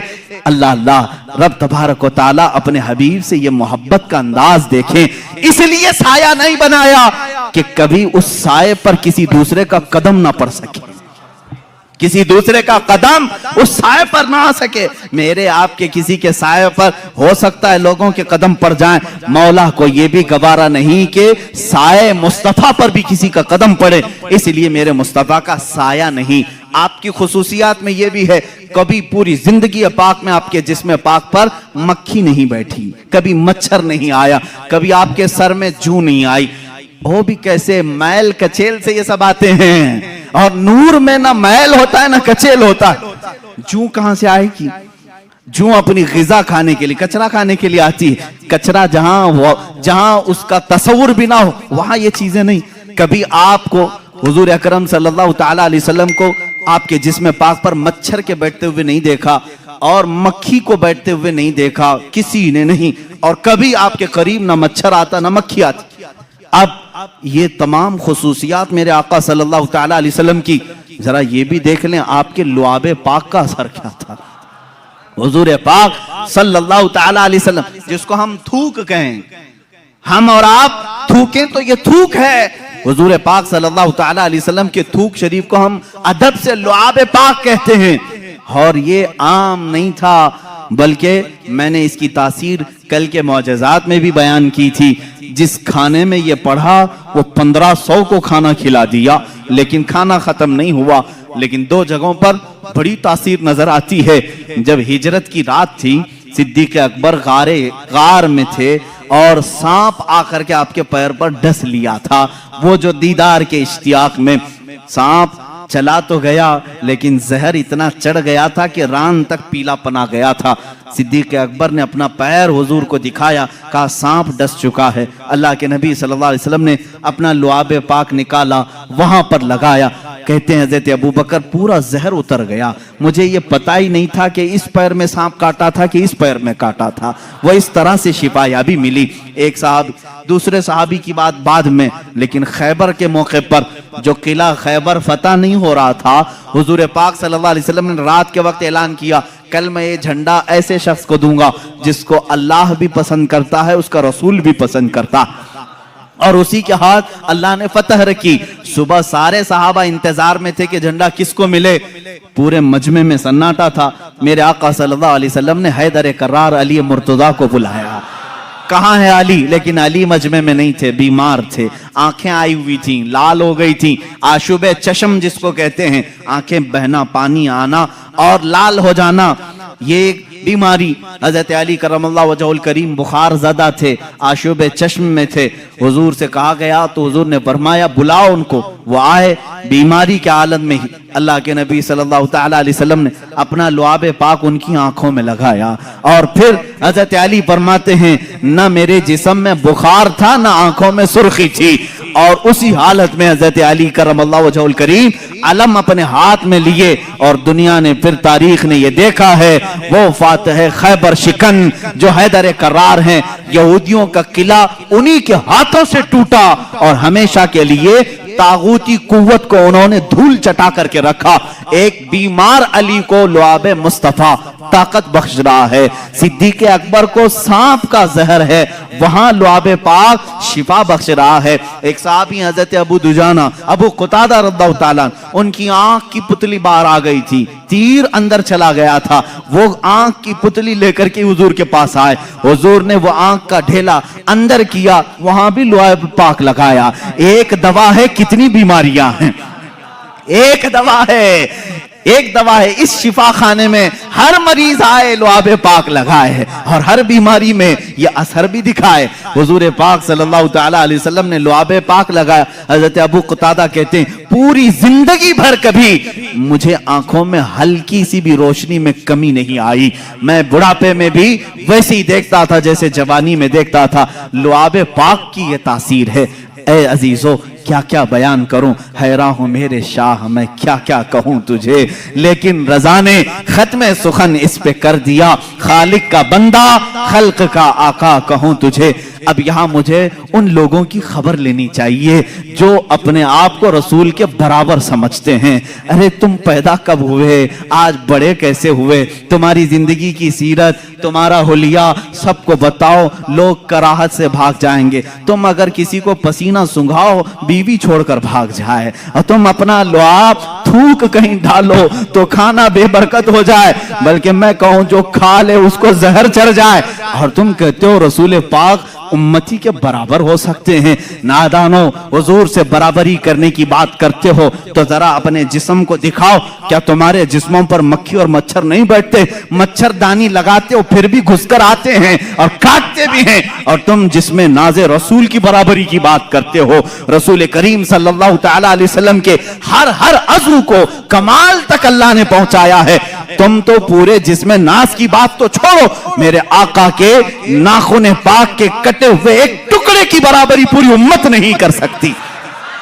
یہ تو حضور پاک کی بات ہے۔ آؤ صحابہ کی بات، میرے آقا صلی اللہ علیہ وسلم فرماتے ہیں میرا صحابی اگر جو کے دانے کے برابر خیرات کر دے، جو کے دانے کے برابر خیرات کر دے، اور پوری امت احد پہاڑ کے برابر سونا خیرات کرے، میرے آقا فرماتے میرے صحابی کی خیرات کے برابر امت کی خیرات نہیں ہو سکتی۔ جب تم صحابی تک نہیں پہنچ سکتے، رسول پاک کی بات کیسے سوچ لیا؟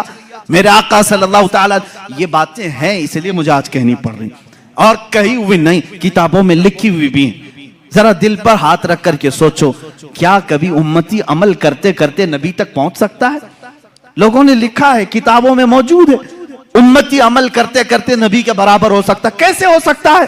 حضرت عثمان غنی رضی اللہ تعالیٰ عنہ کا زمانہ ہے، ممبر پر 3 ہی زینے تھے، حضور صلی اللہ تعالیٰ علیہ وسلم تیسرے زینے پر تھے، اور صدیق اکبر کے زمانے میں دوسرے زینے پر وہ کھڑے ہو کر خطبہ دیتے، حضرت عمر کے زمانے میں پہلے زینے پر خطبہ دینے لگے، اب حضرت عثمان کا زمانہ ہے، اب کہاں اتریں گے تو ختم ہو گئے، وہ پھر تیسرے زینے پر چڑھ گئے، کہاں پر؟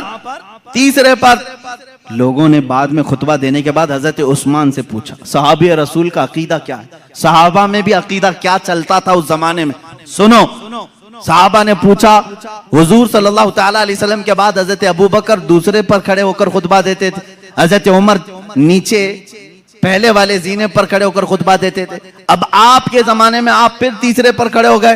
حضرت عثمان نے کیا پیارا جواب دیا، کہتے ہیں اگر دوسرے پر کھڑا ہوتا تو لوگ یہ سوچ سکتے ابو بکر کی برابری کر رہا ہے، پہلے پر کھڑا ہوتا تو لوگ یہ کہتے کہ عمر کی برابری کر رہا ہے، میں وہاں کھڑا ہو گیا جہاں صحابہ کا تصور ہی نہیں آتا، صحابہ کا تصور ہی نہیں ہوتا کہ کوئی نبی کی برابری کر سکتا ہے، صدیق کی برابری کا کوئی دعویٰ کر سکتا ہے، عمر کی برابری کا دعویٰ کر سکتا ہے، لیکن عثمان ابن عفان کہتے ہیں ان کے زمانے میں رسول کی برابری کا کوئی تصور بھی نہیں کر سکتا۔ 1400 سال کے بعد تم برابری کا دعویٰ کیسے کرنے لگ گئے؟ حضور پاک صلی اللہ تعالیٰ علیہ وسلم کے ایک عضو پاک بلکہ ان سے ریلیٹڈ جو چیزیں ہیں ان کی بھی برابری نہیں ہو سکتی۔ لاؤ تمہارے دسترخوانوں کو بھی آگ میں ڈال کر کے دیکھتے ہیں جلتے ہیں کہ نہیں جلتے ہیں، بلکہ منہ مبارکہ جو ہمارے پاس ہے اس کے متعلق بھی صحیح اسناد یہ ملتی ہیں، اگر آگ میں رکھا گیا کئی مرتبہ ایسے حالات پیش آئے آگ نے منہ مبارک کو بھی نہیں جلایا ہے، آج بھی منہ مبارکہ کو آگ نہیں جلاتی، یہ رسول کریم صلی اللہ تعالیٰ علیہ وسلم کے جسم پاک سے لگی ہوئی چیز کی تاثیر ہے۔ ارے میرے عزیزو، حضور پاک صلی اللہ تعالیٰ علیہ وسلم کے قریب جو جانور تھے ان کی عظمت بڑھ گئی، ہم حضور کی سواری ایک یافور ہے، خچر، جو محبت رسول کے قائل ہیں وہ یافور نہیں کہتے، حضرت یافور کہتے ہیں، حضرت یافور کہتے ہیں۔ حضور کی اونٹنی تھی، ایک کا نام عزبہ ہے، ایک کا نام قصوہ ہے، اور محبان رسول حضرت قصوہ حضرت عزبہ کہتے ہیں۔ عام جانور ہی تو ہے لیکن سواری رسول اللہ نے کی ہے، اس لیے ان جانوروں کا بھی ادب کرتے ہیں۔ حضرت ابوبکر صدیق رضی اللہ تعالیٰ عنہ امت میں جو کام کریں وہ سب کے لیے دلیل ہے۔ حضور کی وفات کے بعد رسول کریم صلی اللہ تعالیٰ علیہ وسلم کی جو سواریاں تھیں، حضرت ابوبکر قصوہ اونٹنی کا خیال کرتے، اس کے پاس کھانا لے جا کر رکھتے، اس کے جسم کو سہلاتے، اس لیے کہ حضور کی وفات کے غم میں وہ کھانا چھوڑ چکی تھی۔ اس زمانے میں صحابہ ان جانوروں کا بھی ادب کرتے تھے جو رسول کریم صلی اللہ تعالیٰ علیہ وسلم سے ریلیٹڈ تھے۔ مجھے حیرت ہوتی ہے ان ظالم سعودیوں کے حرکات پر، انہوں نے کھود کر کے نشانات مٹا دیے۔ حضور اکرم صلی اللہ تعالیٰ علیہ وسلم کے جو بھی آثار نظر آئیں ان کو وہ سب سے پہلے ختم کرنا ہے۔ وہ تو اللہ بھلا کرے ترکیوں کا وہ عاشقان رسول تھے جو میرے آقا صلی اللہ علیہ وسلم کے تبرکات وہ لے کر کے استنبول چلے گئے، جس کی وجہ سے آج بھی وہ استنبول میں میرے آقا کی بہت سارے تبرکات محفوظ ہیں۔ ان ظالموں کے ہاتھ ہوتے تو یہ بھی بیچ کھا جاتے ہیں، یہ کچھ نہیں رکھتے۔ یہ شیخ حرم ہے جو چرا کے بیچ کھاتا ہے، گلی میں بوزر و دلق اویس و چادر زہرا۔ اقبال نے کہا ہے یہ ان کے پاس جو کچھ بھی آئے سب بیچ کر کے کھائیں گے۔ یہ حج کو انہوں نے بیچا ہے، عمرے کو بیچا ہے، سارے تبرکات۔ میں آپ کو ایک بات بتا دوں، مدینہ طیبہ میں آج بھی ایک قلعہ اب بھی محفوظ ہے، ایک قلعہ، وہ کس کا ہے؟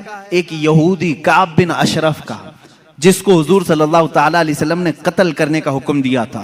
وہ حضور کی شان میں گالیاں دیتا، ایذا رسانی کرتا، اس کو قتل بھی کیا گیا، لیکن اس کا گھر آج تک باؤنڈری لگا کر رکھا گیا ہے، آج بھی اس کو محکمہ آثار قدیمہ میں سے رکھا گیا ہے کہ یہ پرانی ہسٹوریکل پلیسز میں سے ہے، اس کو رکھا گیا ہے، تاریخی چیز۔ اور میرے آقا صلی اللہ تعالیٰ علیہ وسلم سے متعلق کوئی چیز ہو تو اس کو تم شرک اور کفر اور حرام بدعت کے فتوے لگا کر ختم کرتے ہو۔ مجھے یہ بتاؤ تمہارا لنک رسول پاک سے ہے یا پھر اسرائیل کے یہود و نصارہ سے ہے؟ تم ان کی چیزوں کی حفاظت کر رہے ہو اور میرے آقا کی چیزوں کو ختم کرنا چاہتے ہو۔ اللہ کے نبی صلی اللہ تعالیٰ علیہ وسلم کے محبت کرنے والے انشاءاللہ صبح قیامت تک رہیں گے. گھبرانا نہیں میرے عزیزو، ظالم آئیں گے جائیں گے، اور قرآن نے جب یہ دعویٰ کیا ہے اللہ کے چراغ کو یہ اپنے منہ کے پھونکوں سے بجھانا چاہتے ہیں. منہ کے پھونک سے کس کو؟ اللہ کے نور کو، اللہ کے چراغ کو بجھانا چاہتے ہیں. اور اللہ فرماتا اللہ اپنے چراغ کو قیامت تک مکمل کر کے رہے گا، وہ نور مکمل ہو کر رہے گا. یعنی رسول پاک صلی اللہ تعالیٰ علیہ وسلم پر تم چاہے جس قدر بھی حملے کر لو، اللہ رب العزت ان کا محافظ ہے، ان کا حامی ہے. اب یہاں پر آج میں نے رسول کریم صلی اللہ تعالیٰ علیہ وسلم کے ظاہری جمال و حسن کو بیان کیا. اس کے اخیر میں درس اور عبرت کے لیے آپ کو یہ بتاؤں گا، جو کچھ بھی میں نے بیان کیا نظروں میں ہے آپ کے، ذہن میں ہے آپ کے. حضور کا چہرہ مبارک کیسا تھا، حضور کے رخسار مبارک، لبہائے ناز، وہ آنکھیں، وہ پیشانی، وہ دستہائے مبارک، وہ دندان مبارک جب مسکرائیں، یہاں تک کہ صحابہ نے حضور کے امامہ پہننے کا طریقہ تک بتایا ہے. اور رسول کریم صلی اللہ تعالیٰ علیہ وسلم کا ایک شملہ کبھی سر کے اوپر اس طرح سے ہوتا، کبھی کندھوں کے پیچھے لٹکا ہوا ہوتا. حضور جو لباس پہنتے، اکثر حضور اکرم صلی اللہ تعالیٰ علیہ وسلم نے تہبند پہنی اور اوپر سے چادر رکھا، اور کبھی جبہ بھی پہنا اور کبھی کرتا بھی پہنا جس کو قبا کہتے ہیں نیچے تک کا. یہ بھی حضور پاک صلی اللہ علیہ وسلم سے ثابت ہے، یہ حضور کا لباس پاک ہے. رنگ کون کون سا پہنا وہ بھی صحابہ نے لکھا ہے. حضور نے سرخ رنگ بھی پہنا ہے، اکثر سفید کو پسند کرتے تھے، اور کالا بھی حضور نے پہنا ہے. اور امامے میں 4 کلر بتائے گئے ہیں، زعفرانی کلر کا بھی، سفید کلر کا بھی، اور حضور اکرم صلی اللہ علیہ وسلم نے فتح مکہ کے وقت کالے رنگ کا بھی اور ایک ہرے رنگ کا بھی حضور اکرم صلی اللہ تعالیٰ علیہ وسلم کے یہ لباس مبارکہ کو لکھا گیا ہے. اب سونے کے انداز کے متعلق بستر کیا تھا وہ بھی صحابہ نے لکھا ہے. ماں عائشہ صدیقہ بھی فرماتی ہیں ان کے گھر میں ایک چادر تھی، اور ایک یمنی چادر تھی، اور ایک کھجور کی چھال سے بھرا ہوا ایک گدا جس کو کہیں. کھجور کے چھال کیا ہوتے ہیں؟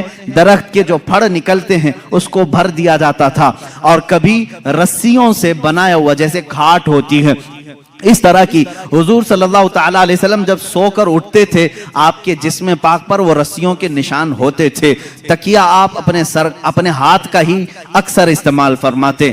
اور رسول کریم صلی اللہ تعالیٰ علیہ وسلم کے استعمال کرنے والی چیزوں میں کیا کیا تھی آج میں پوری چیزیں عرض کر دوں. اللہ کے حبیب صلی اللہ تعالیٰ علیہ وسلم سرما لگاتے اور پسند بھی فرماتے، اور ارشاد فرماتے اسمد سرما لگایا کرو، تمہاری آنکھوں میں وہ نور کو بڑھاتا ہے اور تمہاری پلکیں اگاتا ہے. اسمد ایک سرمے کا نام ہے. حضور اکرم صلی اللہ تعالیٰ علیہ وسلم تیل استعمال فرماتے.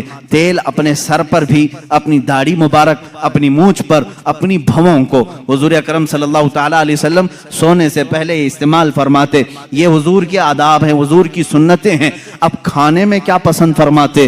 اللہ کے نبی صلی اللہ تعالیٰ علیہ وسلم اکثر جو کی روٹی کھاتے تھے، اور وہ موٹی قسم کی ہوتی، بغیر چھنے ہوئے آٹے کی ہوتی تھی. حضرت عائشہ صدیقہ رضی اللہ تعالیٰ عنہ فرماتی ہیں حضور صلی اللہ تعالیٰ علیہ وسلم کو ایک غذا پسند تھی جس کو سرید کہتے ہیں. سرید کیا ہے؟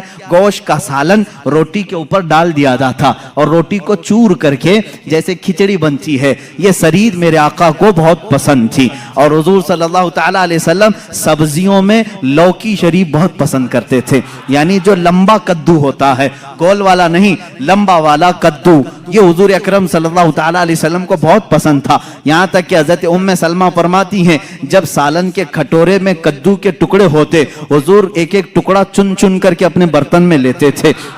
لوکی شریف میرے آقا صلی اللہ تعالیٰ علیہ وسلم کو پسند تھی.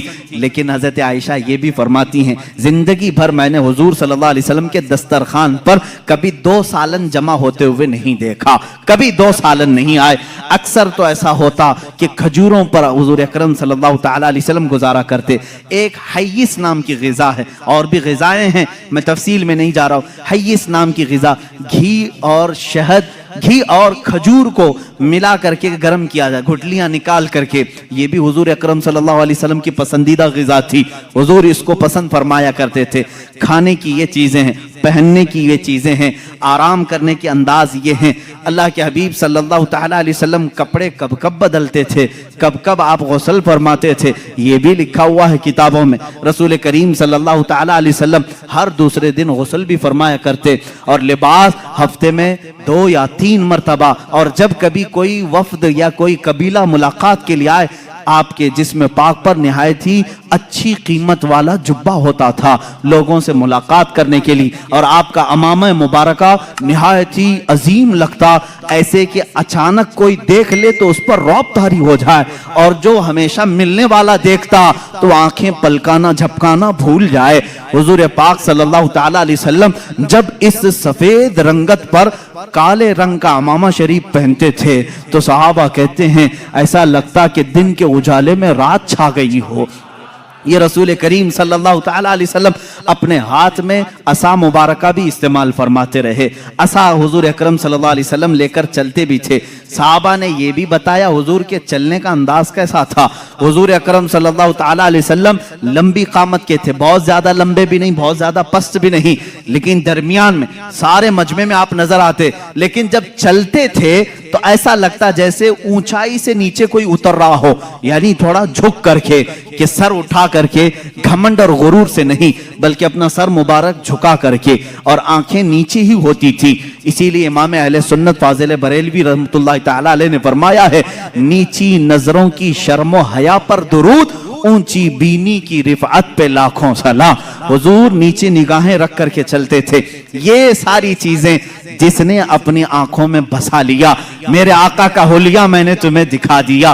حضور دکھتے کیسے تھے؟ امید ہے آج سو گے تو وہ جلوہ نظر آ جائے گا، میرے رب کی ذات سے یقین ہے ہم دیکھیں گے میرے آقا کو، تصور کی نظر میں ہی صحیح، خیالات کی نگاہوں میں ہی صحیح۔ اس لیے کہ خالد بن ولید رضی اللہ تعالیٰ عنہ کے زمانے میں ایک واقعہ ایسا پیش آیا تھا، ایک قلعے کا انہوں نے محاصرہ کیا تھا، عیسائیوں کا قلعہ تھا، فتح نہیں ہو رہا تھا، عیسائی بھی لڑنے میں ماہر تھے، صحابہ یہاں جوان صحابہ تھے۔ عیسائیوں نے اندر بیٹھ کر کے ایک مشورہ کیا، ان سے لڑتے نہیں، ان کو ایک کام کریں، دھوکہ دیتے ہیں۔ عیسائیوں نے کیا مشورہ کیا؟ 3 دن کا ٹائم لے لو اور ان سے کہو بازار سے گزرتے ہوئے آؤ۔ عیسائیوں نے اپنے پادری سے پوچھا کیا کریں گے؟ پادری نے کہا شہر کی جتنی خوبصورت لڑکیاں ہیں اور مال و دولت سب لے آؤ، راستے میں بچھا دو، ننگی لڑکیوں کو کھڑا کرو، اس لیے کہ خالد بن ولید کے ساتھ جتنے آئے سب جوان ہیں، سب نوجوان ہیں۔ توجہ چاہتا ہوں جوانوں، جن کی نظریں اتنی ہلکی ہیں کہ ہر حسینہ کی طرف نکل جائیں، اٹھ جائیں، یہ مومن کی شان نہیں۔ ہر چمکتی ہوئی چیز کو دیکھ لے، ہر رنگت والی کو دیکھ لے، یہ مومن کی شان نہیں۔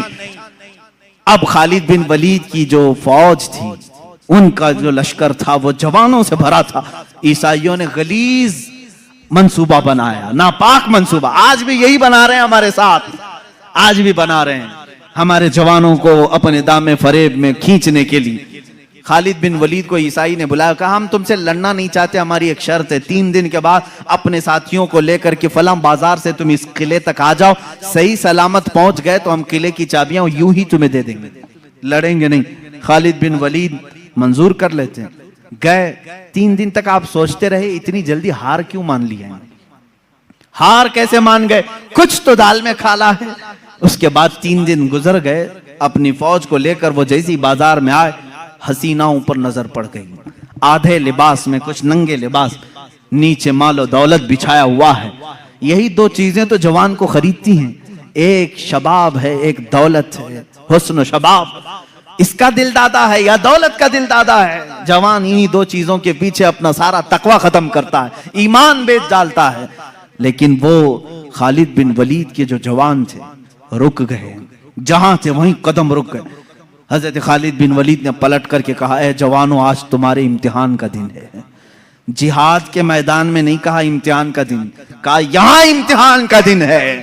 لڑائیوں میں تو وہ ماہر تھے، کسی تلوار سے خوف کھانے والے نہیں، لیکن یہ حسن و جمال کی تلواریں اگر کہیں کاٹ ڈالیں تو بھیانک نتیجہ آ سکتا ہے۔ خالد بن ولید نے کہا اگر آج تمہارا کسی کا بھی قدم ڈگمگایا، قیامت تک آنے والی امت تم پر لعنت بھیجے گی، اور اگر سنبھل کر چلے آنے والی نسلیں تم پر رحمتوں کے پھول برسائے گی۔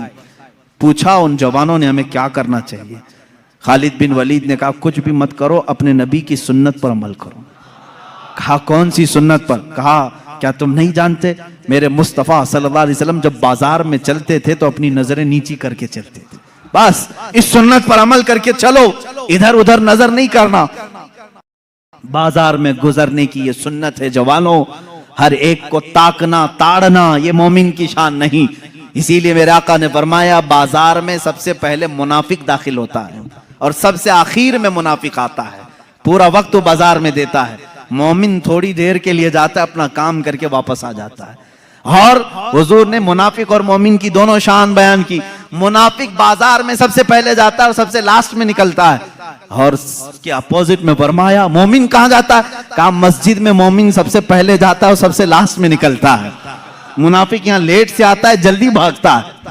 بہرحال صحابہ کو حضرت خالد بن ولید نے کہا، اب صحابہ کے گزرنے کا انداز جو لکھا ہے تاریخ میں، اللہ اکبر، ایسا گزر رہے تھے کہ اگر ان کے سروں پر اگر انڈا بھی رکھ دیا جاتا تو نہیں گرتا، ایسے بالکل فوجیانہ چال وہ چلتے ہوئے ادھر آئے۔ وہ تو عیسائی فاتحانہ شان اور جشن منانے کی تیاریاں کر رہے تھے کہ سارے بہک گئے ہوں گے، سب غرق ہو چکے ہوں گے، ابھی ہم ان پر حملہ آور ہوں گے۔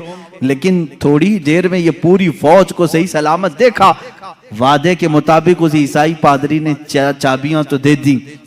خالد بن ولید سے پوچھا، اے خالد یہ کون سی فوج جمع کیا تم نے؟ یہ کون سے جوان ہیں؟ ان کے اندر نفس ہے یا نہیں، خواہش ہے یا نہیں؟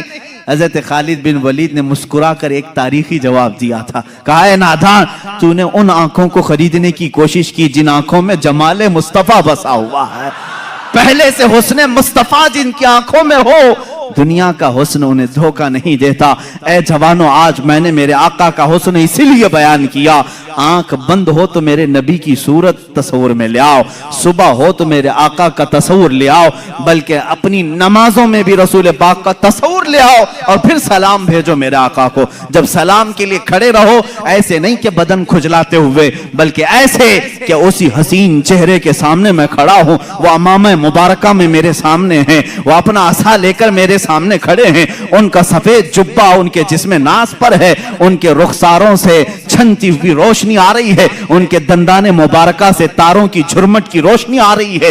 اس تصور کے ساتھ جب سلام پڑھو گے، کبھی سلام بھاری بھی نہیں لگے گا، بلکہ ڈوبتے چلے جاؤ گے، ڈوبتے چلے جاؤ گے۔ اب آخری میرے جملے ہیں، اگر حسن مصطفیٰ کو کسی نے بیان کیا ہے حقیقت میں تو کون ہے؟ جنید بغدادی رضی اللہ تعالیٰ عنہ، سید الطائفہ۔ ان کے زمانے میں ایک آرٹسٹ آیا تھا، ایک مصور، وہ تصویریں نکالتا تھا۔ اس کا کمال یہ تھا کہ تم جا کر کے اس کو اپنی محبوبہ کی صورت بتاتے، سیم ٹو سیم ویسا ہی نقشہ نکال کر دے دیتا، یعنی جو سکیچ نکالنے کے ماہر ہوتے ہیں، ایسا مصور تھا۔ لوگوں کی بھیڑ اس کے پاس لگی تھی، اپنی یہ کیمرے کا زمانہ نہیں تھا کہ محبوبہ کی فوٹو لے لیں اور موبائل میں رکھ کر دیکھتے رہیں، کسی مصور سے کھینچوانا ہی تھا، جا کر کے اس کے خد و خال بیان کرتے اور وہ بنا کر کے دیتا۔ جب یہ بات مشہور ہوئی، حضرت جنید بغدادی رضی اللہ تعالیٰ عنہ بھی پہنچ گئے، یہ وقت کے ولی کامل سید الطائفہ قطار میں کھڑے ہو گئے، لوگ اپنی محبوباؤں کی تصویر نکال رہے تھے۔ جب نمبر آیا آپ کا، آپ اندر آئے، مصور دیکھ کر گھبرا گیا، کہا جنید تمہارا میرے مکان پر کیا کام ہے؟ کہا میں نے سنا ہے تو محبوباؤں کی تصویریں ہو بہو کھینچتا ہے، میرا بھی ایک محبوب ہے، کیا تو اس کی تصویر بنا کے دے گا؟ میرا ایک محبوب ہے۔ اس نے کہا بتاؤ کیسا کیسا ہے تمہارا محبوب؟ خد و خال، حلیہ، قامت، سارا چہرہ، سارے ناز بتاؤ، میں نکال کر دیتا ہوں۔ اب جب جنید بغدادی بیان کرنے لگے، اب اللہ کے نبی کا ماتھا ایسا تھا کہ چوڑی پیشانی، بھویں گھنی، ابرویں ایسی تھی، لبھائے ناز گلاب کی پنکھڑیوں کی طرح، رخسار ناز انار کی سرخی لیے ہوئے، کان مبارک زلفوں سے چمکتے ہوئے تاروں کی طرح، گردن مبارک سراہی کی طرح، دست مبارک ریشم سے زیادہ نرم، اور آپ کا شبکہ میں ناز سینے ناز کے برابر، مصور کہا خاموش ہو جاؤ خاموش ہو جاؤ، جنید یہ تصویر میرے پاس پہلے سے بنی بنائی رکھی ہے۔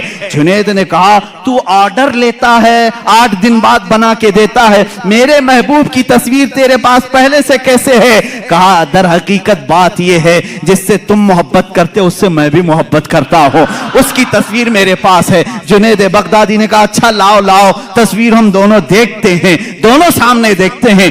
وہ مصور وہ آرٹسٹ اپنے گھر میں اندر گیا اور جا کر کے قرآن مقدسہ لے کر کے آیا اور کہا اے جنید کیا یہ تیرے اور میرے محبوب کی تصویر نہیں ہے؟